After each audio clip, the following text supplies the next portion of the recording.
And we're live. Now, Democrats want you to believe that Them Democrats. this podcast is once again brought to you by Stevie Wicks Cool Beans Candle Company. Get your special Halloween candles today while they're still available. More on them later. All right. So I got all the info. So the way I envisioned us doing this podcast is I'll be kind of like the play-by-play guy with the info, and you can basically do the color commentary on it. Because we've been doing research, but in different ways. Because I've been compiling this list, but you've actually been watching debates.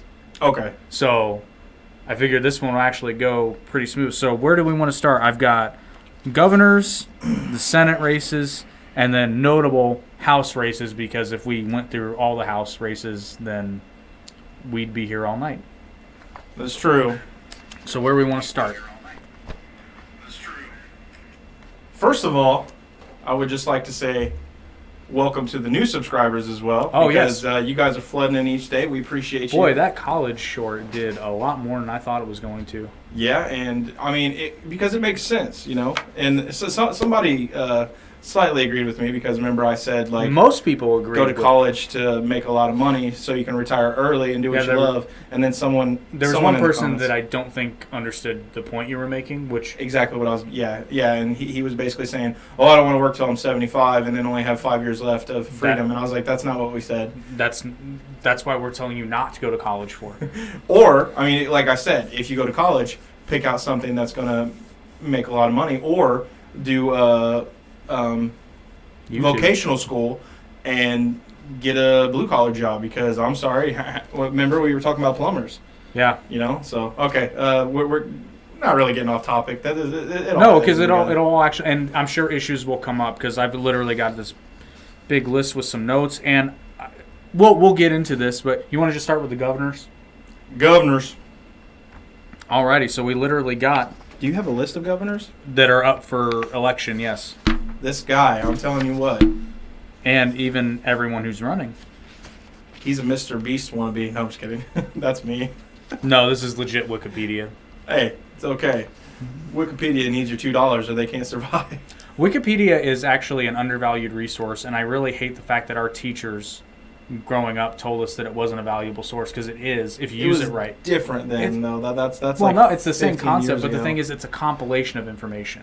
Actually, it's 'cause, longer like- than 15 years ago. Yeah, because the thing of it is, if I was going to compile this list myself, this would have taken me hours, but the internet already did it. So, going right out of the gate, Wonderful.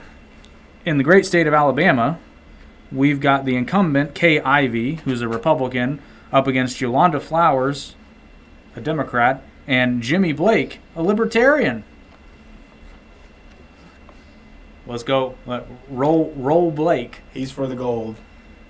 Generally speaking, like I said, I'm not from Alabama. And actually, Depends on what they. if you're listening to this Policy. podcast and we're mentioning your state, because we're going to go over every state at some point, we want to be part of the conversation, because, again, we can't know everything about, but we're giving everybody all the information. But let's be real, we're talking Alabama.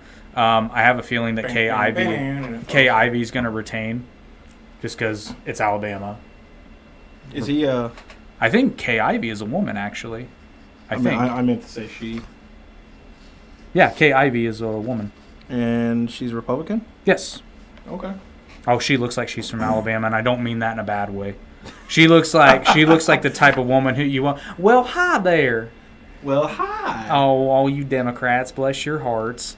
You know, anytime anyone uses a Southern accent, I just always go back to Colin. Remember Colin Mockery, off of what's the show called? Whose line? Whose Line? When he comes up and he's got a hat. I think is it Colin Mockery or I can't remember if it's Colin Mockery or Ryan Stiles. He puts on this like flannel hat. And he's like, "I'd like to meet someone outside the family." That sounds more like Ryan Stiles, but it could be. It probably was, but still, it was really good. But, okay, and then Alaska, which there was a little bit of drama because I guess Sarah Palin lost her primary election. Oh. Oh, no, I'm sorry, that wasn't for governor, though. Or was it? I can't remember. I don't know. But anyway, we got the incumbent, Mike, I'm guessing Dunleavy, against Les Gara, I'm assuming, or Gara, the Democrat. And then I think there's a primary still going on because it's got listing Charlie Pierce, another Republican, and Bill Walker as an independent. Let's go, Bill. So I'm assuming that Dunleavy is fighting to retain his seat. Correct. The way I'm reading it is they're still in a Republican primary. Okay. That's how I'm reading it. If you're from Alaska and I'm wrong, Please comment. just tell me. And We also, love being told we're wrong. let us know what's going on in Russia. Yeah, and if you make snarky comments, just FYI, We're probably well. No, I'm pretty good at responding. Yeah. So keep them coming. It helps the feed the algorithm. All right, then we Feed got the geese. in Arizona. We've got a case of Stop yelling. Katie Hobbs, the Democrat, against Kari Lake. It could be Kari or Kari. I don't know. Ricky. Because the current governor has reached his term limit. So regardless of what happens, Arizona will have a new governor. Mm-hmm. Let's see here. Arkansas, we've got a same. Asa Hutchinson, who is the current governor, has reached term limit. And we've got Ricky Dale Harrington Jr., the Libertarian. God, that sounds like such a... Do governors have term limits? Mm-hmm. Is it 2, same as presidential? I'm not sure, and it might vary by state. Okay. Because different state constitutions. Yeah, it says term limited. So, but Ricky Dale Harrington Jr. sounds like a NASCAR driver. Sounds like Ricky Bobby. Yeah, that's what I'm saying. I'm going fast, mama. Now, I know... Wait, isn't that the former Trump? Yeah. Sarah Huckabee. Sarah Huckabee Sanders is Sanders. running for governor of Arkansas. Well, she actually was governor because that's why she stepped down, because she was running for governor in 2018. Wait, she's been governor or she ran for governor? 2018. Is she not? No, this person's been governor since 2014. Well, then Asa Hutchinson. apparently she lost her bit and she's She running ran. again. Okay. Okay. And then Chris Jones, a Democrat. I'm trying to remember why I didn't really care for Sarah Huckabee Sanders.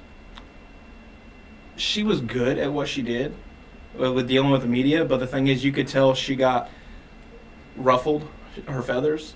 Okay. You could tell when she that's Man, that's his just like second one though. she was up. Katie McKinney, is that right? Yeah, I think so. That sounds right. Katie McKinney or McKinney or Something like that. She was like really on the spot, and plus she was freaking good looking. If Trump made her a VP, I think they'd get elected tomorrow. That was Arkansas. In California, Gavin Newsom is up for re-election against Brian. I'm guessing it's pronounced Dale. It might be Dolly. I'm guessing Dale. Brian Dahmer.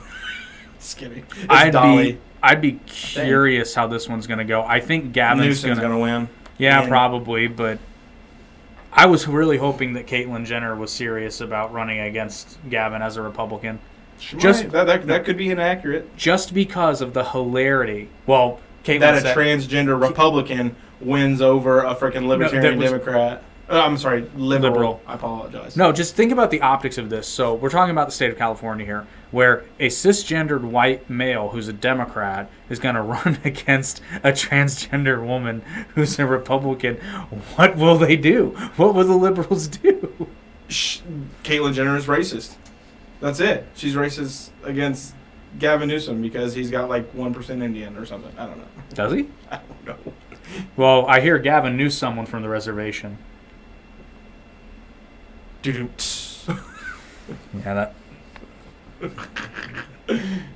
that fell pretty flat. Anyway, Anywho, in Colorado, current Governor Jared Polis is running against actually quite a bit.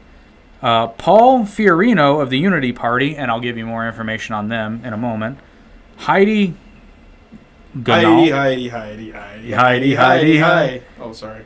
Heidi Ganahl's a Republican. She's running for office in Rado. He doesn't know the melody quite well. Well, no, I'm trying to make the words work. That's why I'm not on Whose Line. And then we got Danielle Neuschwanger. Her last name is Neiswanger. It's a Neuschwanger. I don't condone anything this man says. That's funny. Nice swinger. Danielle Neuschwanger. I hear Danielle has a Neuschwanger. She should be governor. From the Constitution Party. And then Kevin Ruskusky, the Libertarian. What's the Constitution Party for our viewers? So they're one of the third parties. They had a little bit more let me see. Did I get a printout on them? I think I did. I'm assuming they're just Yes. more like constitutional carry and then See, like you would think, complete- but that's why you have to be careful because some of these third parties are a little. So we mentioned, and this is a very interesting race in Colorado because there are so many third party. You have 3 third party candidates on a gubernatorial ticket. So first, the Unity Party of America. Just a brief synopsis: the Unity Party of America is a centrist political party formed recently on November 4th of 2004 with the slogan, not right, not left, but forward. It's officially recognized only in the state of Colorado, but it has members in 46 states. And their whole shtick, it looks like, it grew out of a grassroots group named Runners for Clark, who supported General Wesley Clark's 2004 presidential campaign by raising campaign contributions and awareness of Clark's run for presidency. That's about all it really... Yeah, that's about it. It seems like it was probably just a bunch of voters that were sick of having the usual Republican and Democratic candidates. Whoa. If you look them up, I'm sure you can find more of their tenets. From what it seems like, their ideology is centrism. So Until we don't have a mindset of a two-party system, like, I know this goes against what you believe, but like, I'm sorry, I think the two-party system is fine for what it is for now. I would agree we're moving in the right direction, but for right now, with how bad everything is, let's just try to simplify things. it depends on how far back you pull the lens, because I would make the case that if it hadn't been for the two-party system, we wouldn't be in the quagmire we're in now. Well, I agree, but the ultimate problem with me is most of the libertarians, I love what they stand for the most part, but then they have certain qualities that I don't like. Well, yeah, and my whole thing with third parties is like, if you're super left, there's a party you identify with more than the Democratic Party. Mm-hmm. I guarantee you. And then if you're super right, there's a party you identify with. I'm more always super right, and I don't even mean right liberal. I mean, technically. Yeah. And then the Constitution Party, this one goes back a little bit more. Formerly the U.S. Taxpayers Party, until 1999, it promotes a religious conservative view of principles and intents of the United States Constitution. The party platform's based on originalist interpretations of the Constitution and shaped by the principles which it believes were set forth in the Declaration of Independence, Bill of Rights, the Constitution, and the Bible. So a little bit more of a religious framework for these guys. The party was founded by Howard Phillips after President George H.W. Bush violated his campaign pledge of "Read my lips, no new taxes" during the 1992 and 96 presidential elections. The party sought to give its presidential nomination to prominent politicians, including Pat Buchanan and Ross Perot, although Perot would go on to not be affiliated with them directly. Let's see, did it give any other tenants? Not specifically, but again, if you look them up online, if this sounds like something you identify with more, I highly encourage you to research them, because it looks as though, yeah, they were an offshoot from the Republican Party. They were the U.S. Taxpayers Party until 1999. They rebranded themselves as the Constitution Party. They are identified as a right-wing to far-right political party. So take that with a bit of a grain of salt, because far right has a negative connotation now, but politically speaking, I would consider their ideology to be more right-leaning. You know, speaking of salt, have you been to the ocean? Because if you have, you'll know what D8 feels like. And it feels like you are swimming in the ocean and you just feel better. Do you have pain? Do you have trouble sleeping? I have lots of pain. So if you have trouble with any of those, if you have severe anxiety, you know, there are several different options for you, but I'm telling you what, here at OMG CBD, we offer products just like this, and they will help you with whatever you need fit, and you can learn while you're with us, and then take that to the bank. I don't know what you're going to take to the bank, but you can take it. Did you take that gummy earlier? I have not yet. I was taking it now because I did not take one last night. Couldn't sleep. And yeah, I know. I'm going to have to take some of my OMG CBD only sleep aid gummies. Melatonin blend. 935 2nd Street, Columbus, Indiana. We also have a Facebook page, working on a website. I'm just lazy. You won't get high? Yeah, this is the high one. It's not the sleepy one. You have another thought? Nope. Go ahead. Alrighty. So that's Colorado. Colorado is going to end up being an interesting race. I would kill to see that debate if they had it with all the candidates. I sincerely doubt it, but Sorry for chewing into the microphone. no, it's people. all good. No, they're like, It's ASMR. oh gosh, that shit. I hate it. Oh God, talk about a generational difference. I guess some people the like little that. Asian girl that eats. That's disgusting. Oh, It's disgusting. And then when people are sitting there chewing and I can hear them chewing, I literally want to punch my phone or the computer. Yeah. Anyway, let's continue. I'd love to see that debate if they had it. And kudos to Indiana when last time we had was that governor or? Well, yeah, Rainwater was part of the debate. Yeah, those were good debates. Yeah. Holcomb was just garbage, and Well, yet he Holcomb. still won. And I'm just like, dude, Rainwater would have made so much more sense for Indiana because, for one, he was going to get rid of not income tax, but he was going to get rid of personal property tax. And I was like, dude, Yeah. get rid of personal property tax. Nobody pays it anyway. Oh, they do. Like, Do you? yeah, mine's $2,000 a year. Personal property tax? Personal property tax. Yeah. Oh, I'm sorry. I misunderstood. Oh, yeah, misunderstood you were what you thinking. meant. It's okay.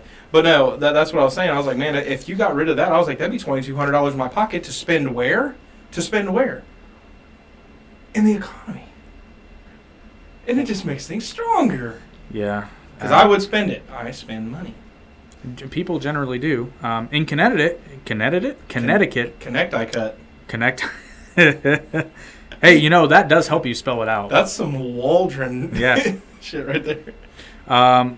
We've got the incumbent, Ned Lamont, who is a Democrat, Ned. up against Bob Stefanowski, a Republican, and Michelle Louise Bicking from the Green Party, who, for those who don't know, the Green Party is essentially, and I know I'm very much diluting this, but they are essentially a pro-environmentalist party.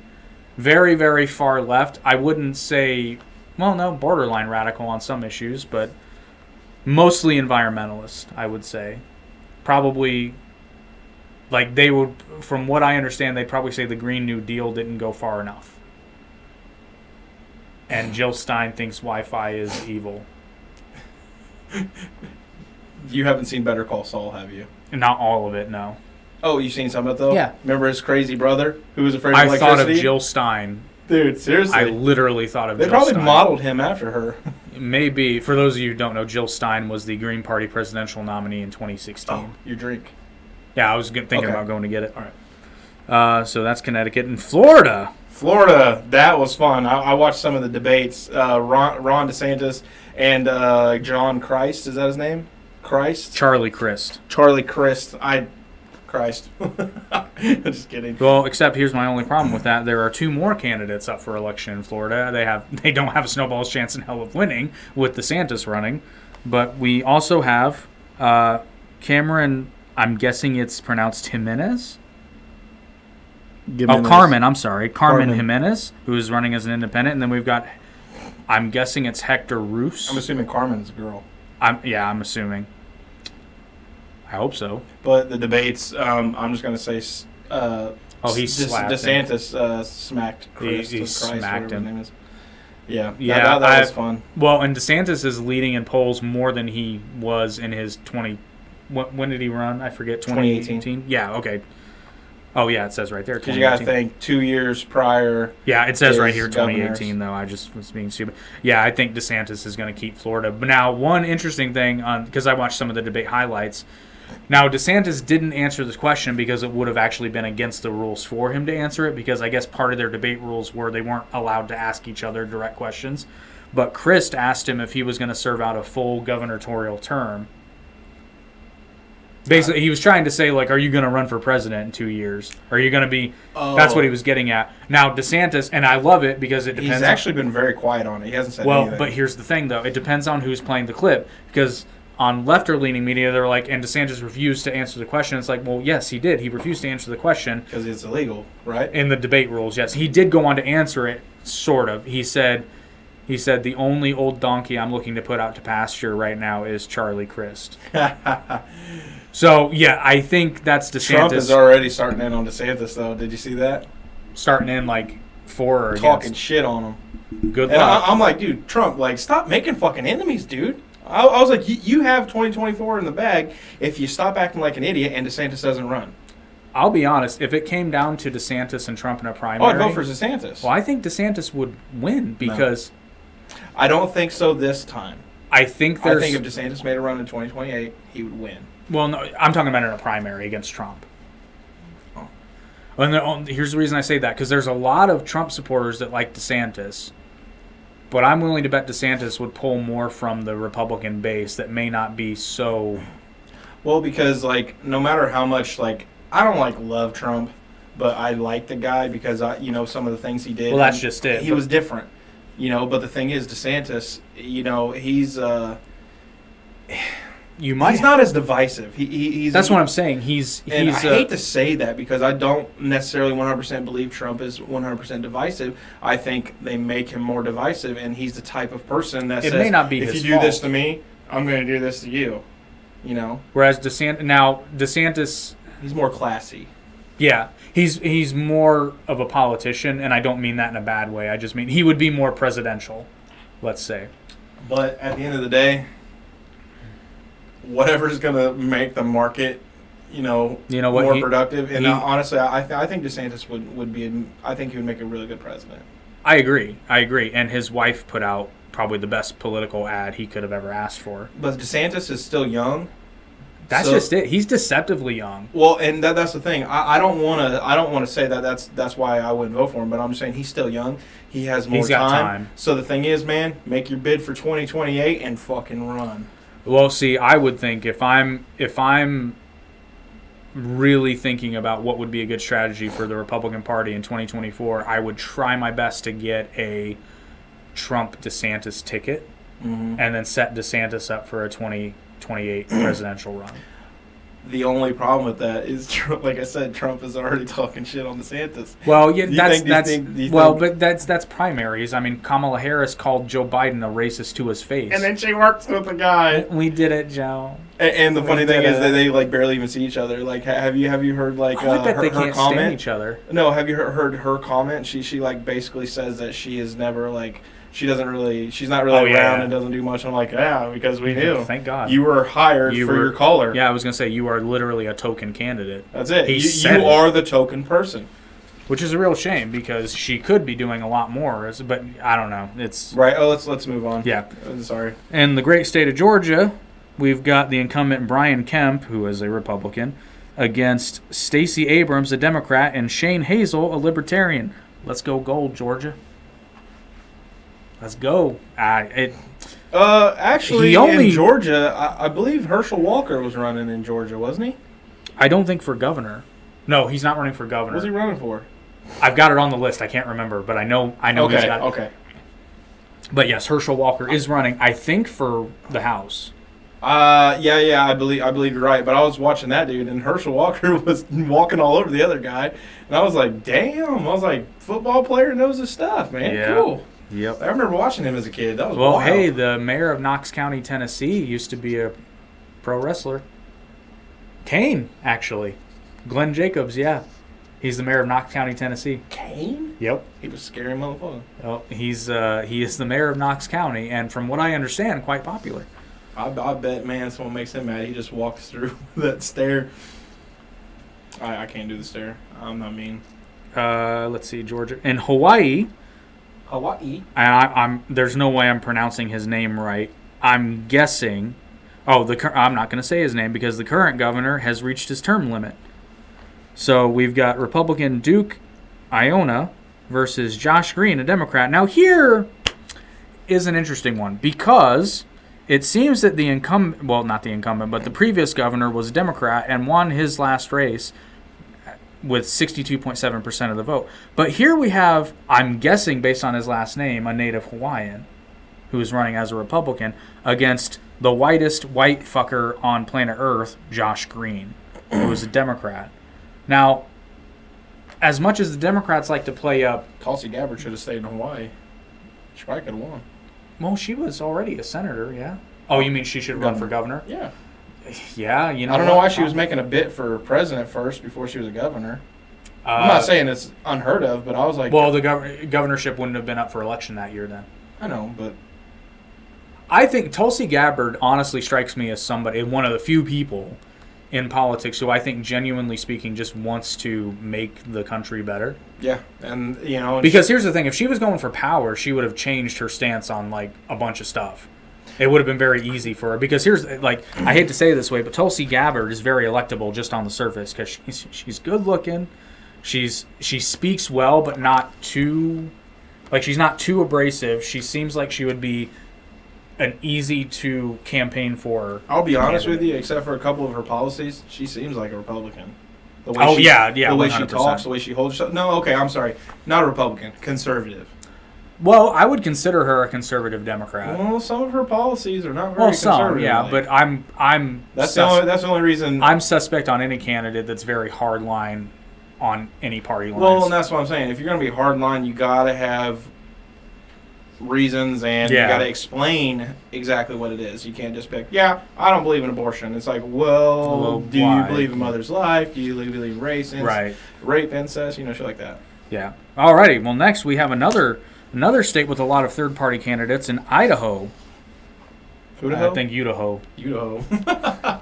Idaho. We've got the Idaho, we've got the we've got the incumbent Brad Little, a Republican. Brad Little? Yeah. He's not very big, is he? You know what? He's probably like 6'4". That would be hilarious.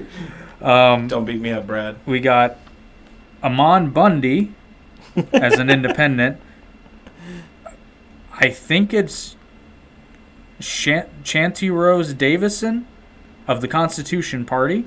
Shanti? Stephen Haidt, a Democrat. And Paul Sand, a Libertarian. Let's go pound sand in Idaho. Taters. I love me some French Hey, fries. you know what? As long as Idaho keeps pumping out those russets, I don't give a shit what they do. Russell's? Russets. They're a type of potato. I know, Russell. Fun fact, Idaho russet is the type of potato that McDonald's uses to make their french fries. You want to know something funny? What's that? Red potatoes all day. You know what? Purple potatoes. I don't think I've ever had a purple potato. They're good. I'm just going to say red They're- potatoes chopped up and Here's baked the- in the oven. The purple potato is actually a variant on sweet potato, but it's kind of in between. Not a fan of sweet potatoes. I'm not either, but I love those purple ones. Son of a bitch. I'll try. Alright. I'll try some for you. If you mash them up, they're quite good. Mash them up, cook them, put them in a stew. In Illinois, we got the incumbent J.B. Pritzker, a Prick. Democrat, against Darren Bailey, a Republican, and Scott Schluter, Schluter, a Libertarian. Now, here's the thing, Illinois. I think your state would benefit immensely from a Libertarian governor. And I'm not saying this because I tend to lean Libertarian. I think your state needs it. Hardcore. Especially after that bullshit, which this doesn't have anything to do with the governor, but the bullshit that Chicago's mayor rolled out about what did the word she say? The non-jailable offenses. They were letting people back out on the streets. If I lived in Chicago, I would not live in Chicago anymore. Yeah. So, I don't know. I think it could be a very interesting race in Illinois because apparently the incumbent won his last election with 54.5% of the vote. Well, there's a lot. There's a lot of businesses moving away from Chicago. Well, there's a lot of businesses moving away from democratically controlled states and cities, so... And it's like, okay, so, I mean, when you all are starving... Well, then the true tragedy is that anybody with money is going to leave, but the people that are going to suffer the most are the poor people. Because they don't have the Because means they to don't move. have the means to move, exactly. Yeah, but all the businesses, not all the businesses, there'll be businesses stay there. But it's like, listen, get your shit under control. Like, you guys have the greatest opportunity to take power, per se, but yet you guys are more worried about catering to the 1%. And I don't even mean rich people. I definitely don't mean rich people. I'm talking to the 1% of fucking The fringe weirdos. voters. Yeah. Let's see. Iowa, we've got Kim Reynolds, the incumbent Republican governor, up against Deidre DeGier, I'm guessing, a Democrat, and Rick Stewart, a Libertarian. I don't know much about Iowa, but I think it would look better in gold. Rick Stewart? Yeah, Rick Stewart. Is it Rod Stewart's kid? Might be his brother. I put my pants. Alrighty. Next in Kansas, the great state of Kansas. Carry on my way. Now this one. Now how the fuck? Okay. Apparently the incumbent governor, Laura Kelly, won 48% of the vote. And she is up against Seth Cordell, a Libertarian, Dennis Pyle, an Independent, and Derek Schmidt, a Republican. I think she gonna lose this one. Now, what in all likelihood is probably going to happen, because all of her, unless Dennis Pyle is like a communist or something. Yeah, I was gonna say Independent might win that one. Maybe. Kansas, I've spent a little bit of time in Kansas, and honestly, underrated state. It's fucking gorgeous in Kansas. They have, Kansas has some of the best parks I've ever fucking seen. Oh, like state parks? And they're fucking giant. Not like the parks here. The parks here are shitty by comparison. Like, if they have a park, it's like, but they're all like Turkey Run. They're fucking huge. And there is this random ass, I forget, actually, I think this might have been in Missouri. I can't remember. I think it was in Missouri, but it was right across the state line. Random ass little 1880s replica town. They popped up in the middle of a state park. It's kind of like Conner Prairie here, but they have actual historical buildings from the period. It was wild. Found it completely by accident. Hell yeah. Tons of fun. I think Kansas might have a new governor, though. Let's see. And in the great state of Maine, which I've never been to, the incumbent governor, Janet Mills, a Democrat, is up against Sam Hunkler, an Independent, and Paul Lepage, or LePage, if he wants to pronounce it the lame-ass way. He's from Canada. I mean, Quebec's not far. LePage. Paul Lepage, I am running for governor, and I will turn your state into a powerhouse. Paradise. Paradise. Maryland. Maryland, we got Larry Hogan. Oh, never mind. He's the old governor. So Maryland, no matter what, you will have a new governor. We got Dan Cox, a Republican. David Harding of the Working Class Party, and I do have information on them too. David Lashar, or David L., a Libertarian. Wes Moore, a Democrat, and Nancy Wallace of the Green Party. So we have... Holy cow. 3 third-party candidates present on this ticket. Now, y'all are whining about more than 2 parties. I mean, look at that. Yeah. It can happen. Just now, run. And here's one for the Liberals. The Working Class Party is a left-wing political party based out of Detroit, Michigan.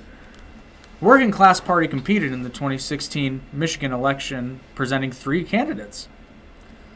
Let's see. Okay, so the history of the party. So if you are... Their ideology, as they listed, is progressivism and socialism. So for all you Democratic Socialists out there, this is more in line than the Democrats. But anyway, the party can be tracked back to a campaign carried out by people around the Trotskyist newspaper, The Spark, between 2011 and 2013. So this is new. Campaign focused on the need for working class to organize independently. 5 of the people active in the campaign ran for office in 2014. Oh, then it just goes into candidate history. But again, if you find yourself as a more left-leaning individual, look them up. They might... I would wager to guess this is much more in line with what you believe in if you're a legitimate like socialist than the Democratic Party. And that is, again, in the state of Maryland. So I'm guessing a Republican will still win that, though. Most likely. Well, I'm just looking at how not knowing that much about the candidates. Oh, okay. 55% of the vote last time, so... but you never know. I also don't know how many third parties ran in their last election. So then we got Massachusetts, where the current governor is retiring. So we've got Jeff I'm guessing it's pronounced Deal or Dial. It's one of the two, but I'm going with the German pronunciation of Deal. A Republican, we got Moira Healey, a Democrat, and Kevin Reed, a Libertarian. But I'm gonna guess a Republican's gonna win that one because the Republican, Satan won that one. 66.6% of the vote. Whoa. Ooh, wow. Michigan's got a full house. Oh, wow. Yeah, we've got their U.S. taxpayer. That's what they're running as. there is a U.S. taxpayers party. You know what? That's me. You know what? I'm I a did. U.S. taxpayer. You I- have something on it? I thought I did. No, because they're a very local party, and I didn't know.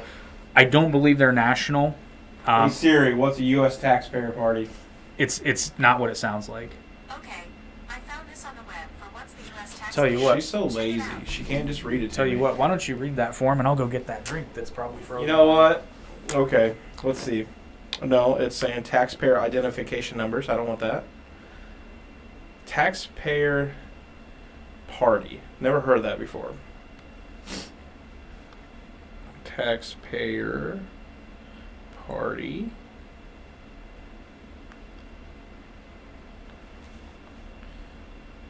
I'm only seeing U.S. Taxpayers Party of Michigan.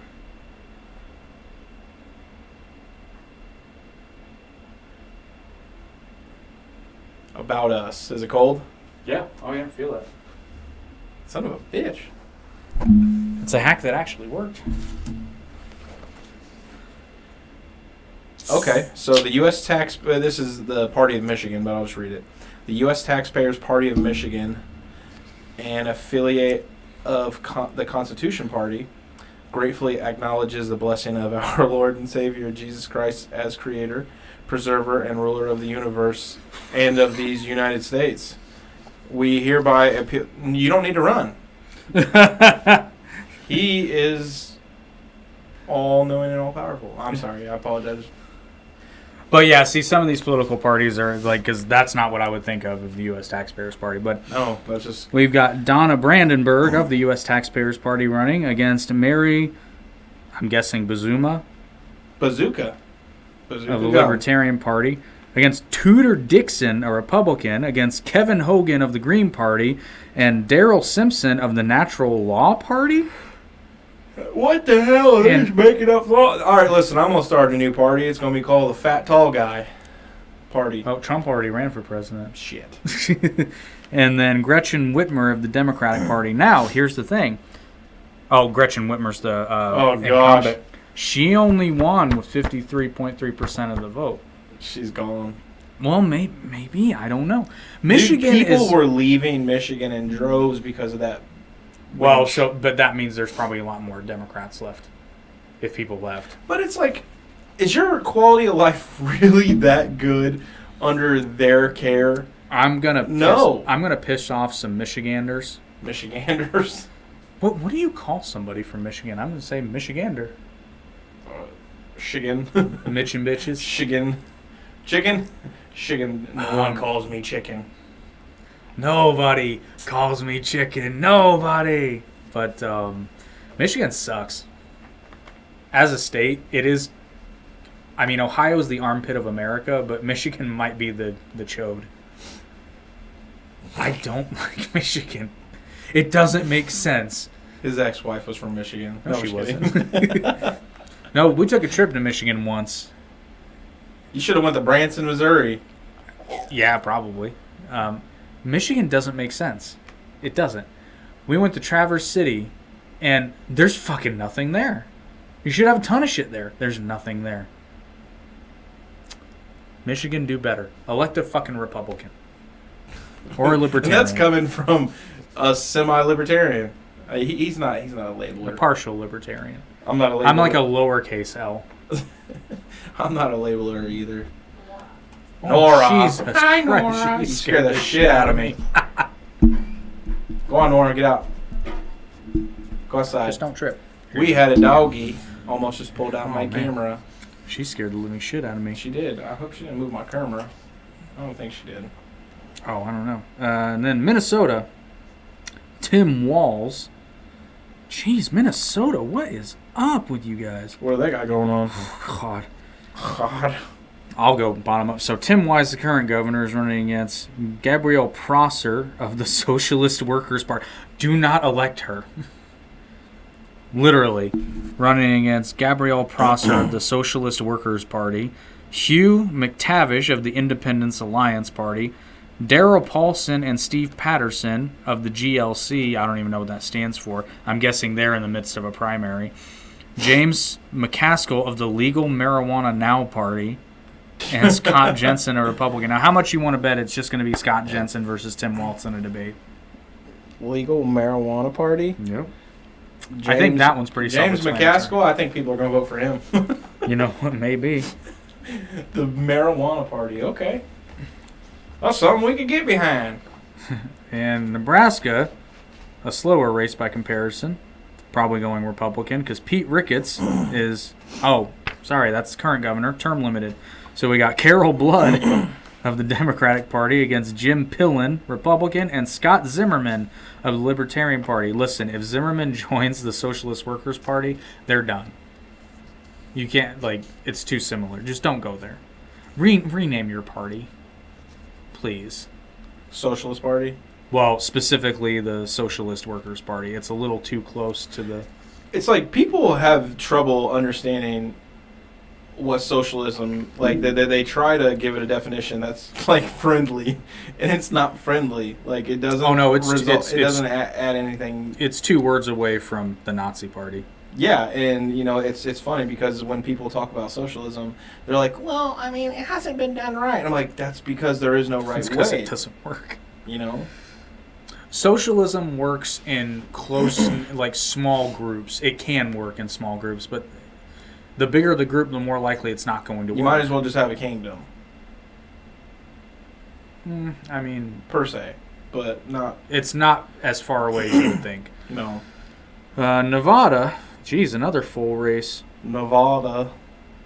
Holy Let's shit, see. they have a bunch. Yeah, we've got Steve Sisolak, a Democrat, against Austin Billings, an independent. Ed Bridges, an independent American. I'm guessing it's the Independent American Party. Welcome to Earth. Welcome to Earth. Brandon Davis, a Libertarian. Joe Lombardo, a Republican. And Monique Richardson, just running as an independent. Monique? I think Nevada will have a new governor. Oh, yeah. Well, because old Steve won 49.4% of the vote when he won last. Yeah, he's a Democrat. So. Well, and Nevada seems to be. Oh, they're they pretty, fluctuate. Yeah. They go back and forth. They're bipolitical, as it were. They're They're bipartisan. Bipartisan. Go on, Nora.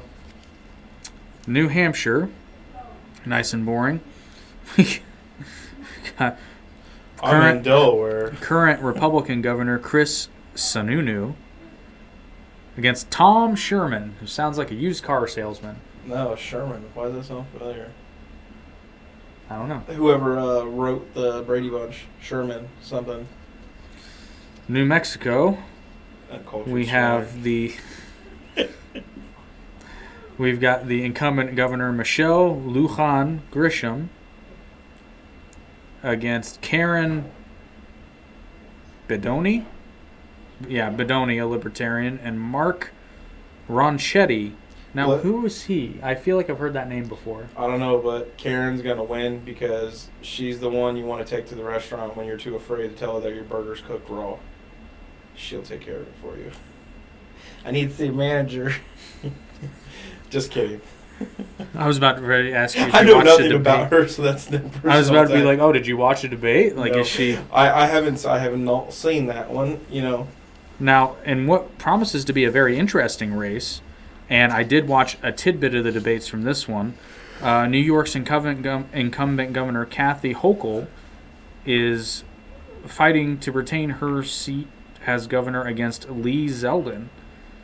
And their debate, and again, I didn't watch the whole thing, but I saw some of the highlights. She didn't have much to say in response to her opponent's attacks. Moving on to So you did watch that one, you said? not in its entirety, but I saw some of the highlights. Close. Okay. Moving on to the armpit of America, the state of Ohio. Hey, It doesn't Ohio matter. has some pretty great things in it. Like what? Kings Island Oh shit. and Cedar Point. Okay.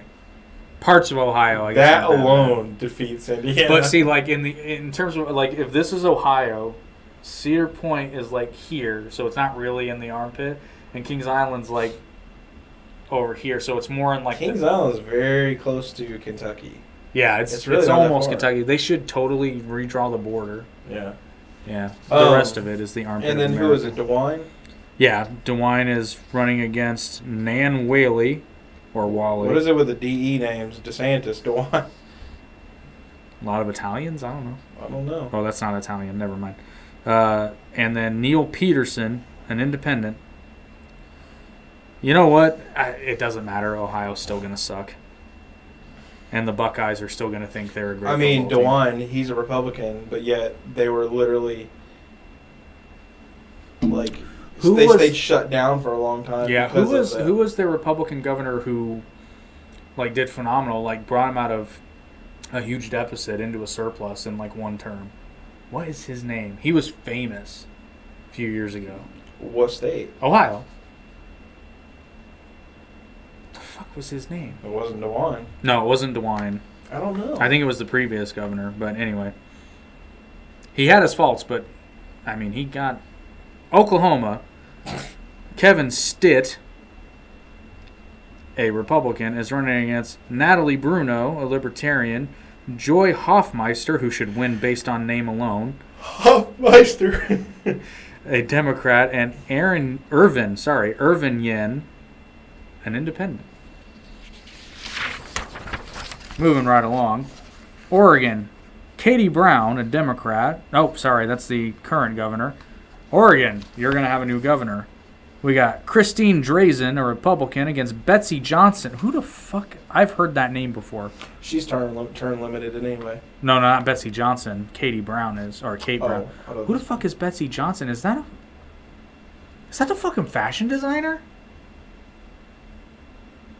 Hopefully it's a different Betsy Johnson. Oh, I'm coming back to my Betsy. She Tina- died in a car crash. Tina Kotek, a Democrat. R. Leon Noble, a Libertarian. Noble. And Let's go. I'm guessing it's pronounced Denise Smith. Oh, it's probably Denise, but they spell it weird. Of the Constitution Party. The Constitution. She has a delicate constitution. Pennsylvania, which is looking like this one's going to be a slobber knocker, as good old JR used to say. We got Christina DeJulio. That is Italian. It might be DeGulio.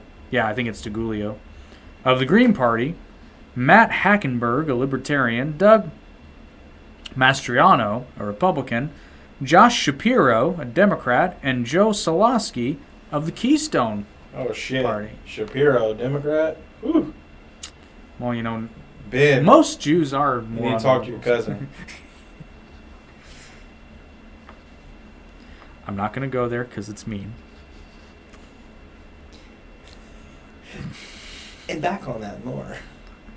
And we'll be right back to my failure of a cousin in just 1 minute. But first, do you need life insurance? I know my cousin will. Rhode Island, we got Dan McKee, who is the incumbent governor, running against Paul Rihanna Jr., an independent, along with Zachary Hurwitz, another independent, Elijah Gizzarelli, a libertarian, and Ashley, I'm going to go with Callis, Where? Republican. Yeah, Dallas. Well, that makes sense. I don't know that much about Rhode Island, but I think they probably lean left. I don't know what you're talking about there, Brian. I only lean left when I'm not busy with the right. You're such an insultable fat bastard. South Carolina. I'm going to kill you in your sleep. South Carolina's Republican Governor Henry McMaster is going to win based on name alone. He's such a bastard. But he's running against Joe Cunningham, a Cunningham? Democrat fan, and Bruce Reeves, a Libertarian. A libertarian. South Dakota, we got I'm guessing it's Christine Noem, a Republican running against Tracy Quint of the Libertarian Party and Jamie Smith of the Democratic Party. Now, Tennessee, fuck Tennessee. It's the only 10 I see. Like, literally, holy crap. Bill Lee, your incumbent governor, Republican, is running against Constance Every, an independent, John Gentry, an independent, Basil Marceau, an independent, Basil? Jason Martin, a Democrat. Everybody else is literally independents. Charles Morgan, Alfred O'Neill, Deborah Rouse, Michael Scantland, and Rick Tyler, all independents. So you got a Republican, a Democrat, and 2, 3, 4, 5, 6, 7, 8 independents. Damn. And what state is this again? Tennessee. Well, Tennessee's home of the Volunteers, is definitely a Republican state, though. which I got to give. Almost 60%. I do have to give a shout out to Tennessee. When you guys played Alabama, holy shit, y'all came to play. I know not many Alabama fans will say this, but you guys, phenomenal. Football? Yeah, I mean, we fucking gave you every penalty we possibly could, but you still, great game. It was a nail biter to the very end, and they won in the last seconds of the game, those fuckers. I mean, those wonderful, wonderful athletes. Texas. Athletes. Governor Greg Abbott is going to win re-election against Delilah Barrios of the Green Party. Beta O'Rourke. Yeah. Oh, God. What are you doing? I was reading on Twitter, dude, and they believe he has a shot in hell. And I'm like, you realize Texas means guns, right? And Beto Yeah. O'Rourke is, we're coming for your AR-15s, Yeah, we are coming. your handguns. And I'm like, and it's funny when And they then try later to talk said about that he it, didn't say it. Yeah. They have this thing called the internet now. They record what you say. Yeah. Oh, and then Mark Tibbetts, a libertarian, is running as well. In the great state of Vermont, Phil Scott, the current Republican governor, is running Holy against shit. running against Brenda Siegel, and then 3 independents who don't have a chance: Peter Duvall, Kevin Hoyt, and Bernard Peters. Now I say that, but Bernie Sanders ran as an independent for Senate, mind you, but 68.5 though Republican in the last vote. So how last does race. Sanders get elected? Sanders. Well, no, not for governor, but Bernie Sanders kept getting elected as an independent. Well, not in Texas. No, that's in Vermont. I forgot he's from Vermont. Not originally, but he forgot where he was from. You got a little Italian in there first. He forgot the way he was Not from. originally. You put the mozzarella. His on the original pizza. name was Bernie D. Sanders. And then you got Mr. Basil. No, just kidding. Beso. No, I said Beso. It sounds like Beto. Anyway, no, continue. Beta O'Rourke.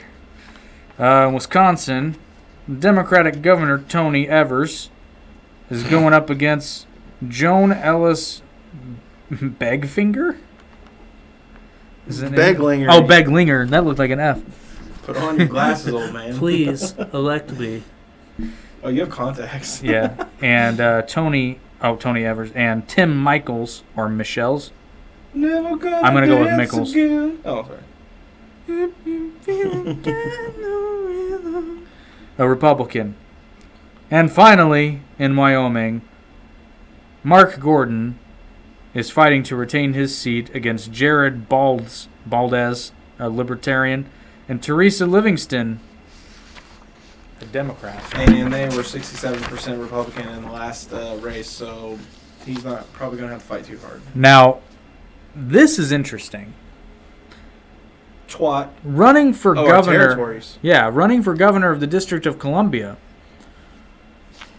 The current governor is a That Democrat. seriously says Bowser. Yeah, Muriel Bowser is running against Corin Brown of the Statehood Green Party, which I'm guessing is a DC only party. If there's not a Mario in there, I give up. Oh, I know. That would be hilarious. And then we got Jamar Bird Bay, an independent, Red Grant, an independent, Joe Green, an independent, Stacey Hall, a Republican, Rhonda Hamilton, an independent, George Jackson, Stacey Jameson, Carolyn O'Connor, and Frank Sowell, all independents. 76.4% Democrat in the So they're last probably run. gonna. What the heck, man?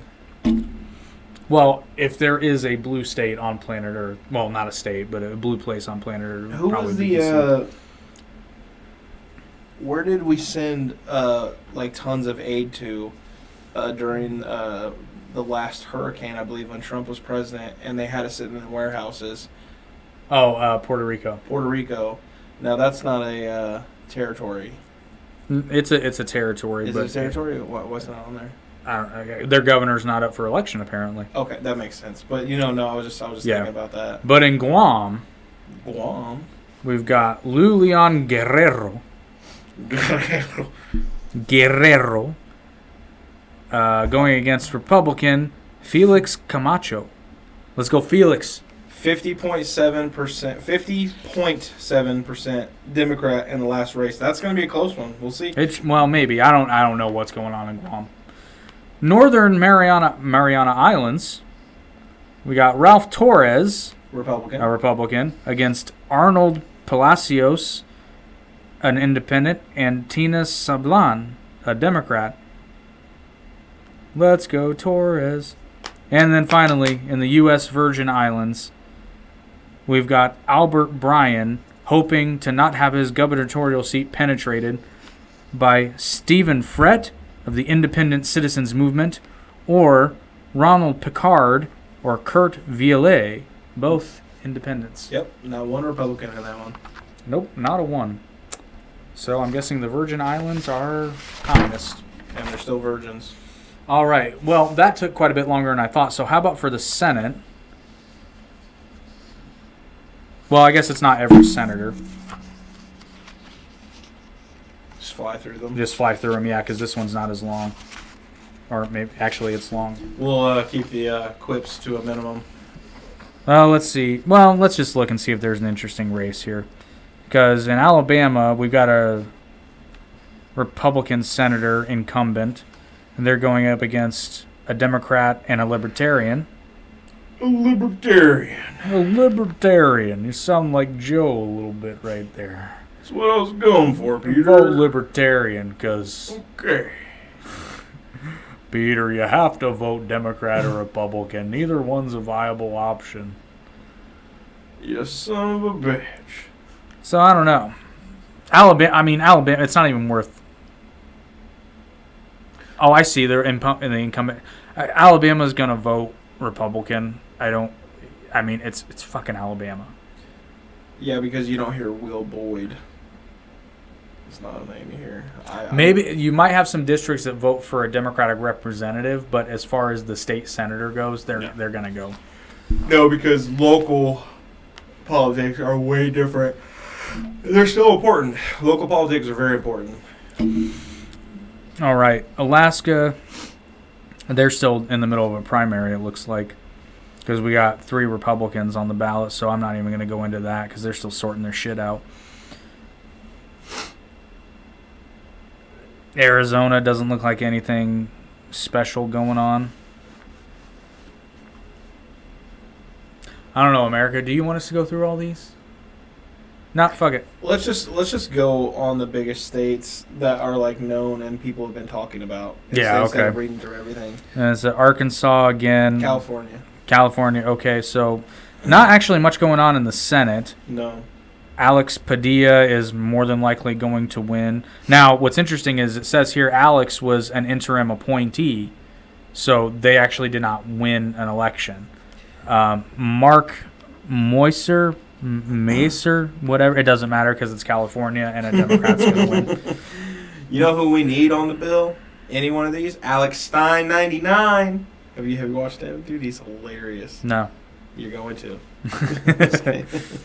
Now, Colorado, once again, Michael Bennett is their incumbent senator that is up for re-election, but he is going up against Frank Atwood of the Approval Voting Party, T.J. Cole of the Unity Party, Joe O'Dea, he's got some O'Deas, of the Republican Party, and Brian, I'm guessing it's Potter? Brian Potter of the Libertarian Party. Is that we're going to win an election.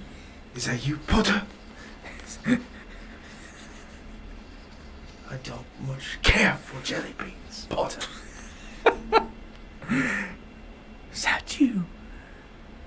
The man who ran, Brian Potter. Florida. Florida, Marco Rubio. Marco Rubio. Which everything that I've seen points to him retaining his seat. Yeah, he'll keep his seat. But he's going up against Val Demings, a Democrat, Stephen B. Grant, an independent, Dennis. Oh, wow, I thought his last name was Misogyny. That would have been hilarious. Especially if he ran as a Democrat. Wow. Dennis, I'm guessing it's Missigoy. He never misses a goy. Misegoy. Hey, Dennis, you ever miss a goy? Never. Tuan Nguyen. I'm guessing it's Tuan. And now his name is just Twan. It might be Twan. Twan. I'm gonna say Tuan Nguyen.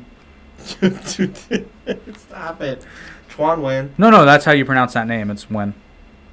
I know it doesn't look like it. What, the Nguyen? Yeah, but it's pronounced Nguyen. It's a Vietnamese name. Whoa. I wonder how they spell where. You should see how we spell what. Logan. But yeah, I see Rubio carrying that race. Easily. All right. Oh, okay, so here's what you were talking Georgia. about. In Georgia, the incumbent Raphael Warnock, a Democrat, that's surprising, is going up against Herschel Walker, a Republican, and Chase Oliver, a Libertarian. I can see Herschel Walker taking that one. Just because of his fame. Yeah, and as long as he doesn't get out there and talk like a freaking idiot. Well, which, and the thing is, I would say a lot of people in Georgia seem pretty religious. So, I mean, again, like everywhere Herschel else, Walker, there's going to be some liberal pockets. I think but he's a pastor as well. probably. He's a Christian pastor. I believe. I'm pretty sure that's what I heard. I could very well be wrong. Hawaii Hawaii. looks to be an interesting race because we got Brian Schatz. Well, more on that later. Brian Schatz's pants, a Democrat, is going up against Fina Bonawan, a Libertarian, Dan Decker of the Loha Aina Party. Two of these things don't go together. Bob McDermott. A Republican, and Emma Pullman of the Green Party. Emma Pullman. You know what? I hate to say it, but I'm pretty sure that Brian Schatz is gonna win. It's Schatz or get off the pot. And they're not getting up. Oh, Schatz. Let's see. Idaho, again, has some third parties. Got Scott Cleveland, an independent, taking Marco Crapo. Oh, Mike Crapo. But still, seriously, guys, like, are you trying to make us Schatz Crapo. Schatz? That's gonna the be the presidential 2028 ticket. run. Schatz and Crapo. Crapo Schatz. David Roth, a Democrat. Wait, this person's is Idaho Sierra Law? That's this person's name. A Libertarian. Idaho Sierra Law. Well, okay. And Ray Ritz, of the No, it's Witz. Constitution. Ray Witz. No, there's an R in there. Yeah, Ritz. I Ritz. said Witz the first time. My bad. I lost my wits. Ray Witz. So, yeah, Idaho. Let's see. Illinois looks boring. Indiana. We're from there. Yeah, Todd Young. Tong Young's up for re-election. He's going to win it, unfortunately. Well, it's see. McDermott. who I don't even fucking know who that is. I'm going to vote for James. I'm going to research his positions first, but I'm probably going to vote for James Seniak. No, there's a reason. I dislike Todd Young somewhat because I've sent you some emails, motherfucker, and you have yet to respond or take anything I've suggested into consideration. So fuck you and Joe Donnelly if he's still in office. Fuck both of you. And he means it. He truly means it. Thank you for your service, but fuck you. Oh, did he serve? Well, not government and but Todd Young. I believe Todd Young was a Marine. Thank you for your service, young man. But really fuck Joe Donnelly because fuck that guy. Todd Young at least looks like somebody that I'd at least shake his hand. Joe Donnelly can eat a dick.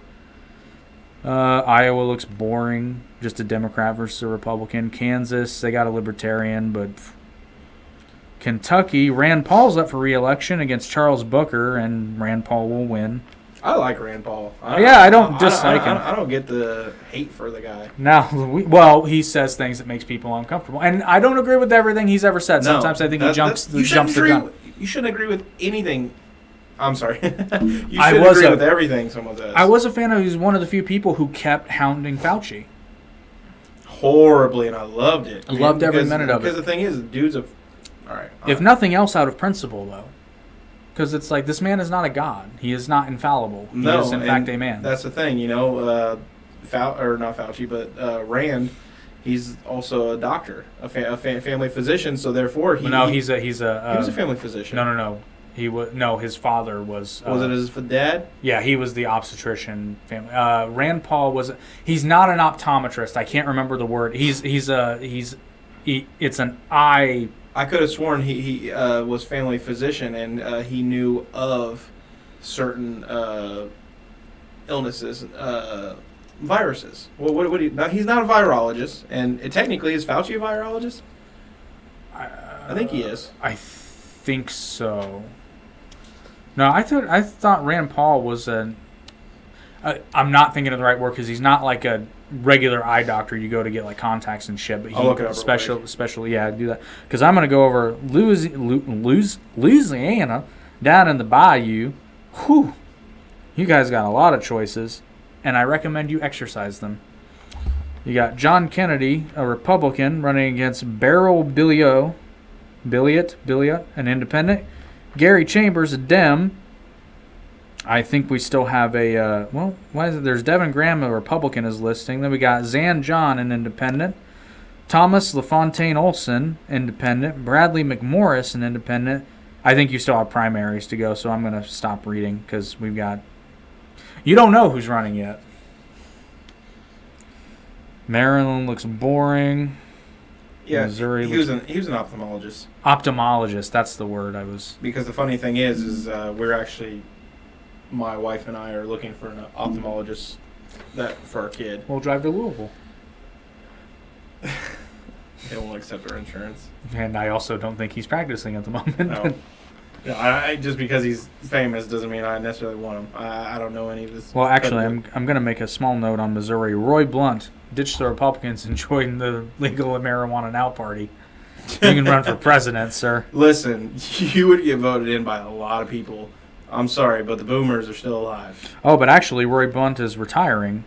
So, perfect time for a presidential bid in 2024, my man. So, you will have a new governor, and you've got a choice between Trudy Bush Valentine, a Democrat, Jonathan Dine, a Libertarian, Eric Schmidt, a Republican, or Paul Venable of the Constitution Party. Nevada, you got some independents. Some third parties. Yeah, boring. Yeah, New Hampshire's really boring. Boring. Democrats. New York. Chuck Schumer's up for re-election against Joe Pinion, and Republican, and Diane Saray of LaRouche. LaRouche Party? Don't vote them. I never thought I'd say this. New York why don't we like Chuck Schumer? I'm kidding. I'm really thinking he's a beady-eyed little. I won't finish. Oh, that Chuck Schumer. Oh, who do you think? No, I'm kidding. No, Chuck Schumer's. Oh my gosh, him and Nancy Pelosi belong together in the same drunk tank. Yeah. Okay. I was gonna skip over North Dakotians. Indy. North Dakotans? NDK. North Dakota has a good governor. This is Senate. I have a question for you, of the peoples of North Dakota. Your incumbent governor, John Hoeven. Or Hoven. If I'm havering, I'm havering to with you. But I would walk 500 miles. You've got some interesting political parties running here. We got Rick Becker, an independent Republican, whatever that means. What? And Katrina Christensen, Democratic NPL. Should just say NPC. if you are from North Dakota, one of 25 of you, and you're watching this podcast, can you shed some light on these for me? Ohio looks boring. Oklahoma, pretty boring.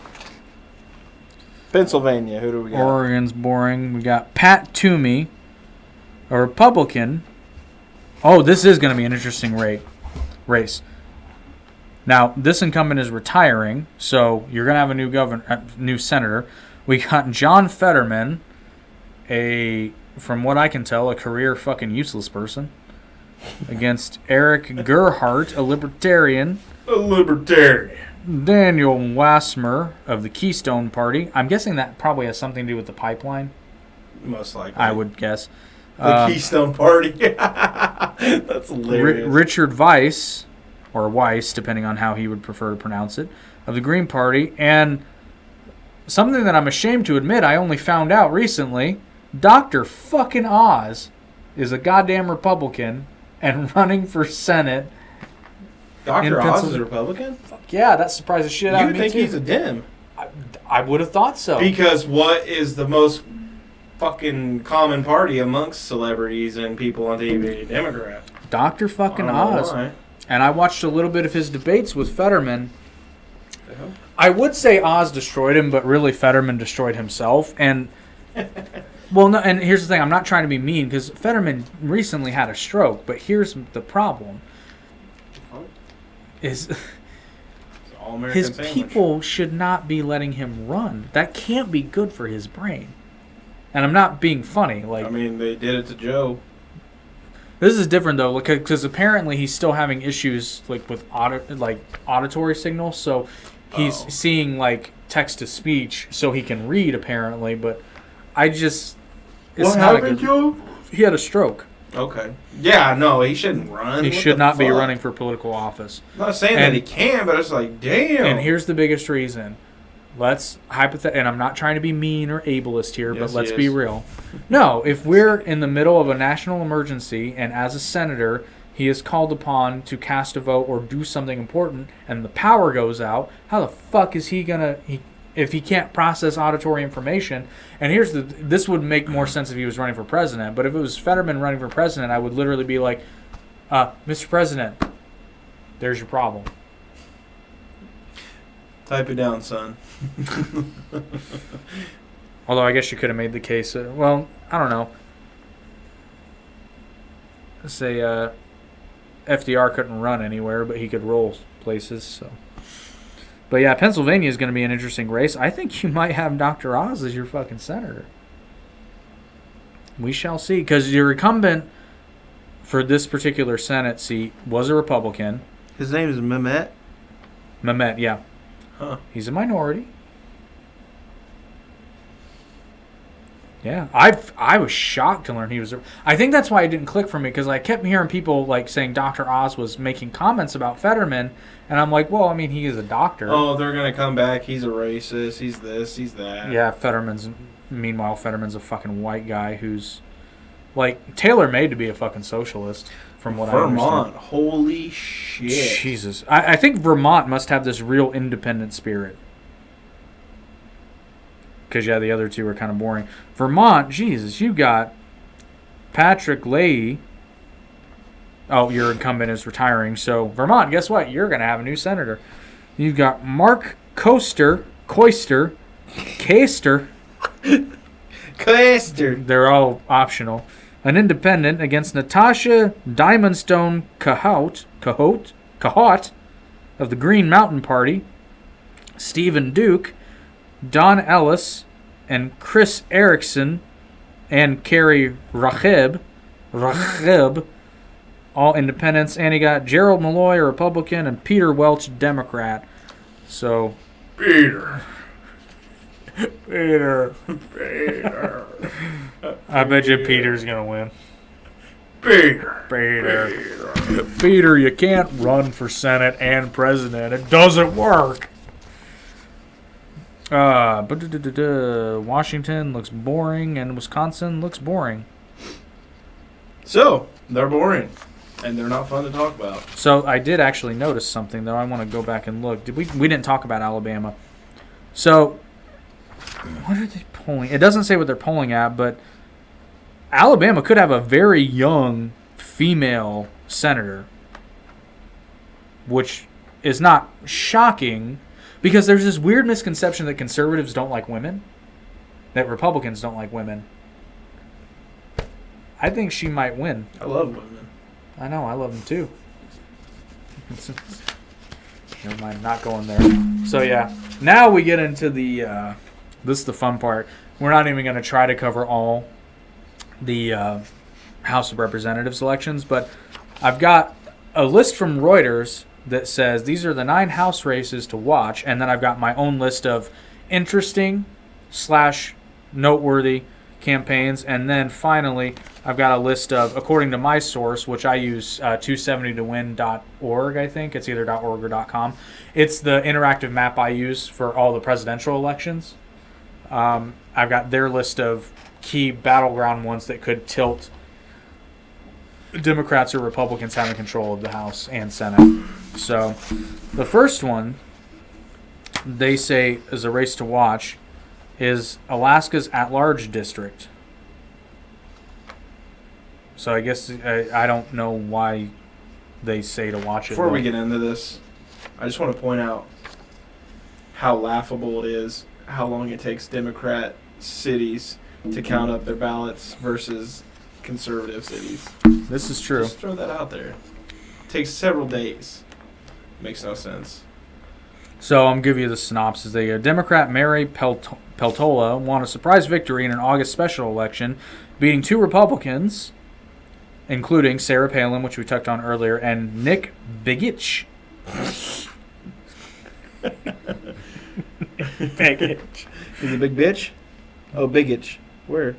He got Big Itch. Oh, big itch. Uh, Nico Big Itch. Okay, so this is interesting. Republicans objected to Alaska's new system of ranked choice voting in which voters list candidates in order of preference. I actually don't mind that, if you think about it. Say it again. So apparently Alaska's doing this new thing called a ranked choice voting system in which voters list candidates in order of preference. Though Peltola would have won even under the old system, as she got the most votes, the 3 will face off again in November. So these 3 are going to face each other again because they had a special election, but now they're up for that seat. But I guess I didn't print out the House, so yeah, interesting. I don't mind that because if you remember, if your history lessons, you remember originally how they did the president and vice president is the person who got the most votes was president and the runner-up was the vice president. So I like that system because theoretically you have people from 2 opposing political parties in those systems. I can't remember exactly when they switched it around to where you chose a running mate, but I kind of like the whole runner-up being vice president thing because vice president is technically chairman of the Senate. Yeah, why did we stop that? Probably because literally nothing was getting done, I would imagine. Although, historically, especially in the early days, vice presidents and presidents really didn't get in each other's way all that much because the logic was, you know, you don't want either one to run away because even to this day, the vice president is technically supposed to preside over the Senate. It's just they don't. And since when did vice presidents become so popular? Oh, I think they're less so now. You think so? Yeah, Like- I really do. Well, because again, the vice president used to have a more active role. Yeah, that's true. Kamala Harris, I wouldn't really say she's popular. Mike Pence, like all we ever heard about him was he's this and that, and he's gonna take away everyone's gay.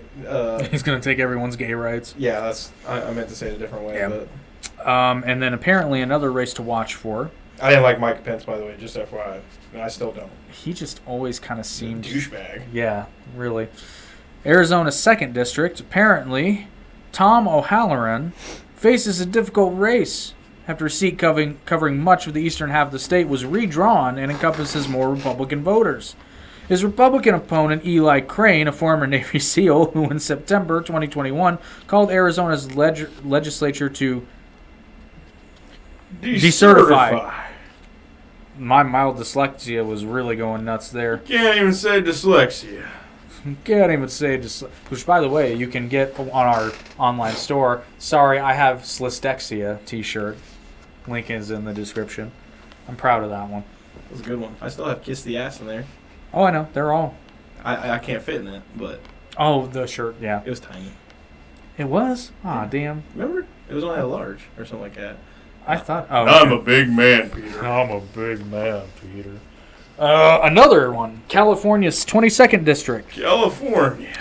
Republican Representative David Volado was only one of 10 House Republicans who voted to impeach Trump in a second trial. He's now facing a tough challenge from Democratic State Representative Rudy Salas in a Central Valley district that's been redrawn substantially since the last election.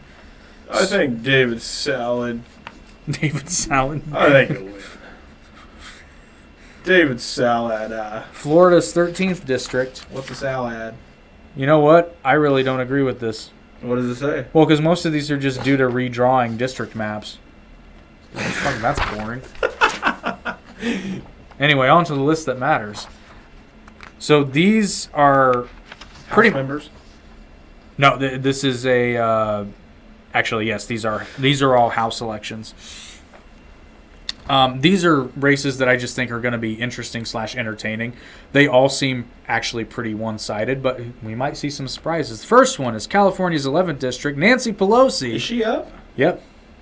All the House of Representatives are up. What? Half the Senate's So up. then, I mean, it was a very close running between her and Kevin McCarthy last time. She's going to fucking win. No. We'll see. Just wait, dog. Dude, it was this close last time. She barely won. Oh, well, we'll see. She's up against John Dennis this time. It's worth noting that Pelosi's been in office I'm since surprised Kevin McCarthy's 1987. not running again. Don't know. Huh. Okay. Yeah, it's worth noting that Pelosi's been in office since 1987. 1887. It seems like. Marty, we've got to go back to 1887 to stop Nancy Pelosi from running. She's trying to take your kids, Marty. It's your kids. She's trying to turn them into... Never mind. Not going there. Keep it PG. California's 43rd District, Maxine Waters, is up for re-election against Omar Navarro. Maxine's going to win, though. And here's why. Because Omar Navarro has run against her 3 separate times and I don't not know, even man. come close. People might be... We're talking. Here's the thing. We're talking about California, Yeah, you're true. You're right. where... Why would Republicans even try in California? I'd leave the state. Yeah, I know. You have much... In Georgia's 14th District, we've got MTG, Marjorie Taylor Greene, I like calling her Marjorie. versus Marcus Flowers. You never bring me flowers. Anymore. How do you know that song? What? You don't bring me flowers anymore? How do you know that song? Jim Carrey? When did he sing that? He was doing a thing. He was talking about Cannibal Corpse.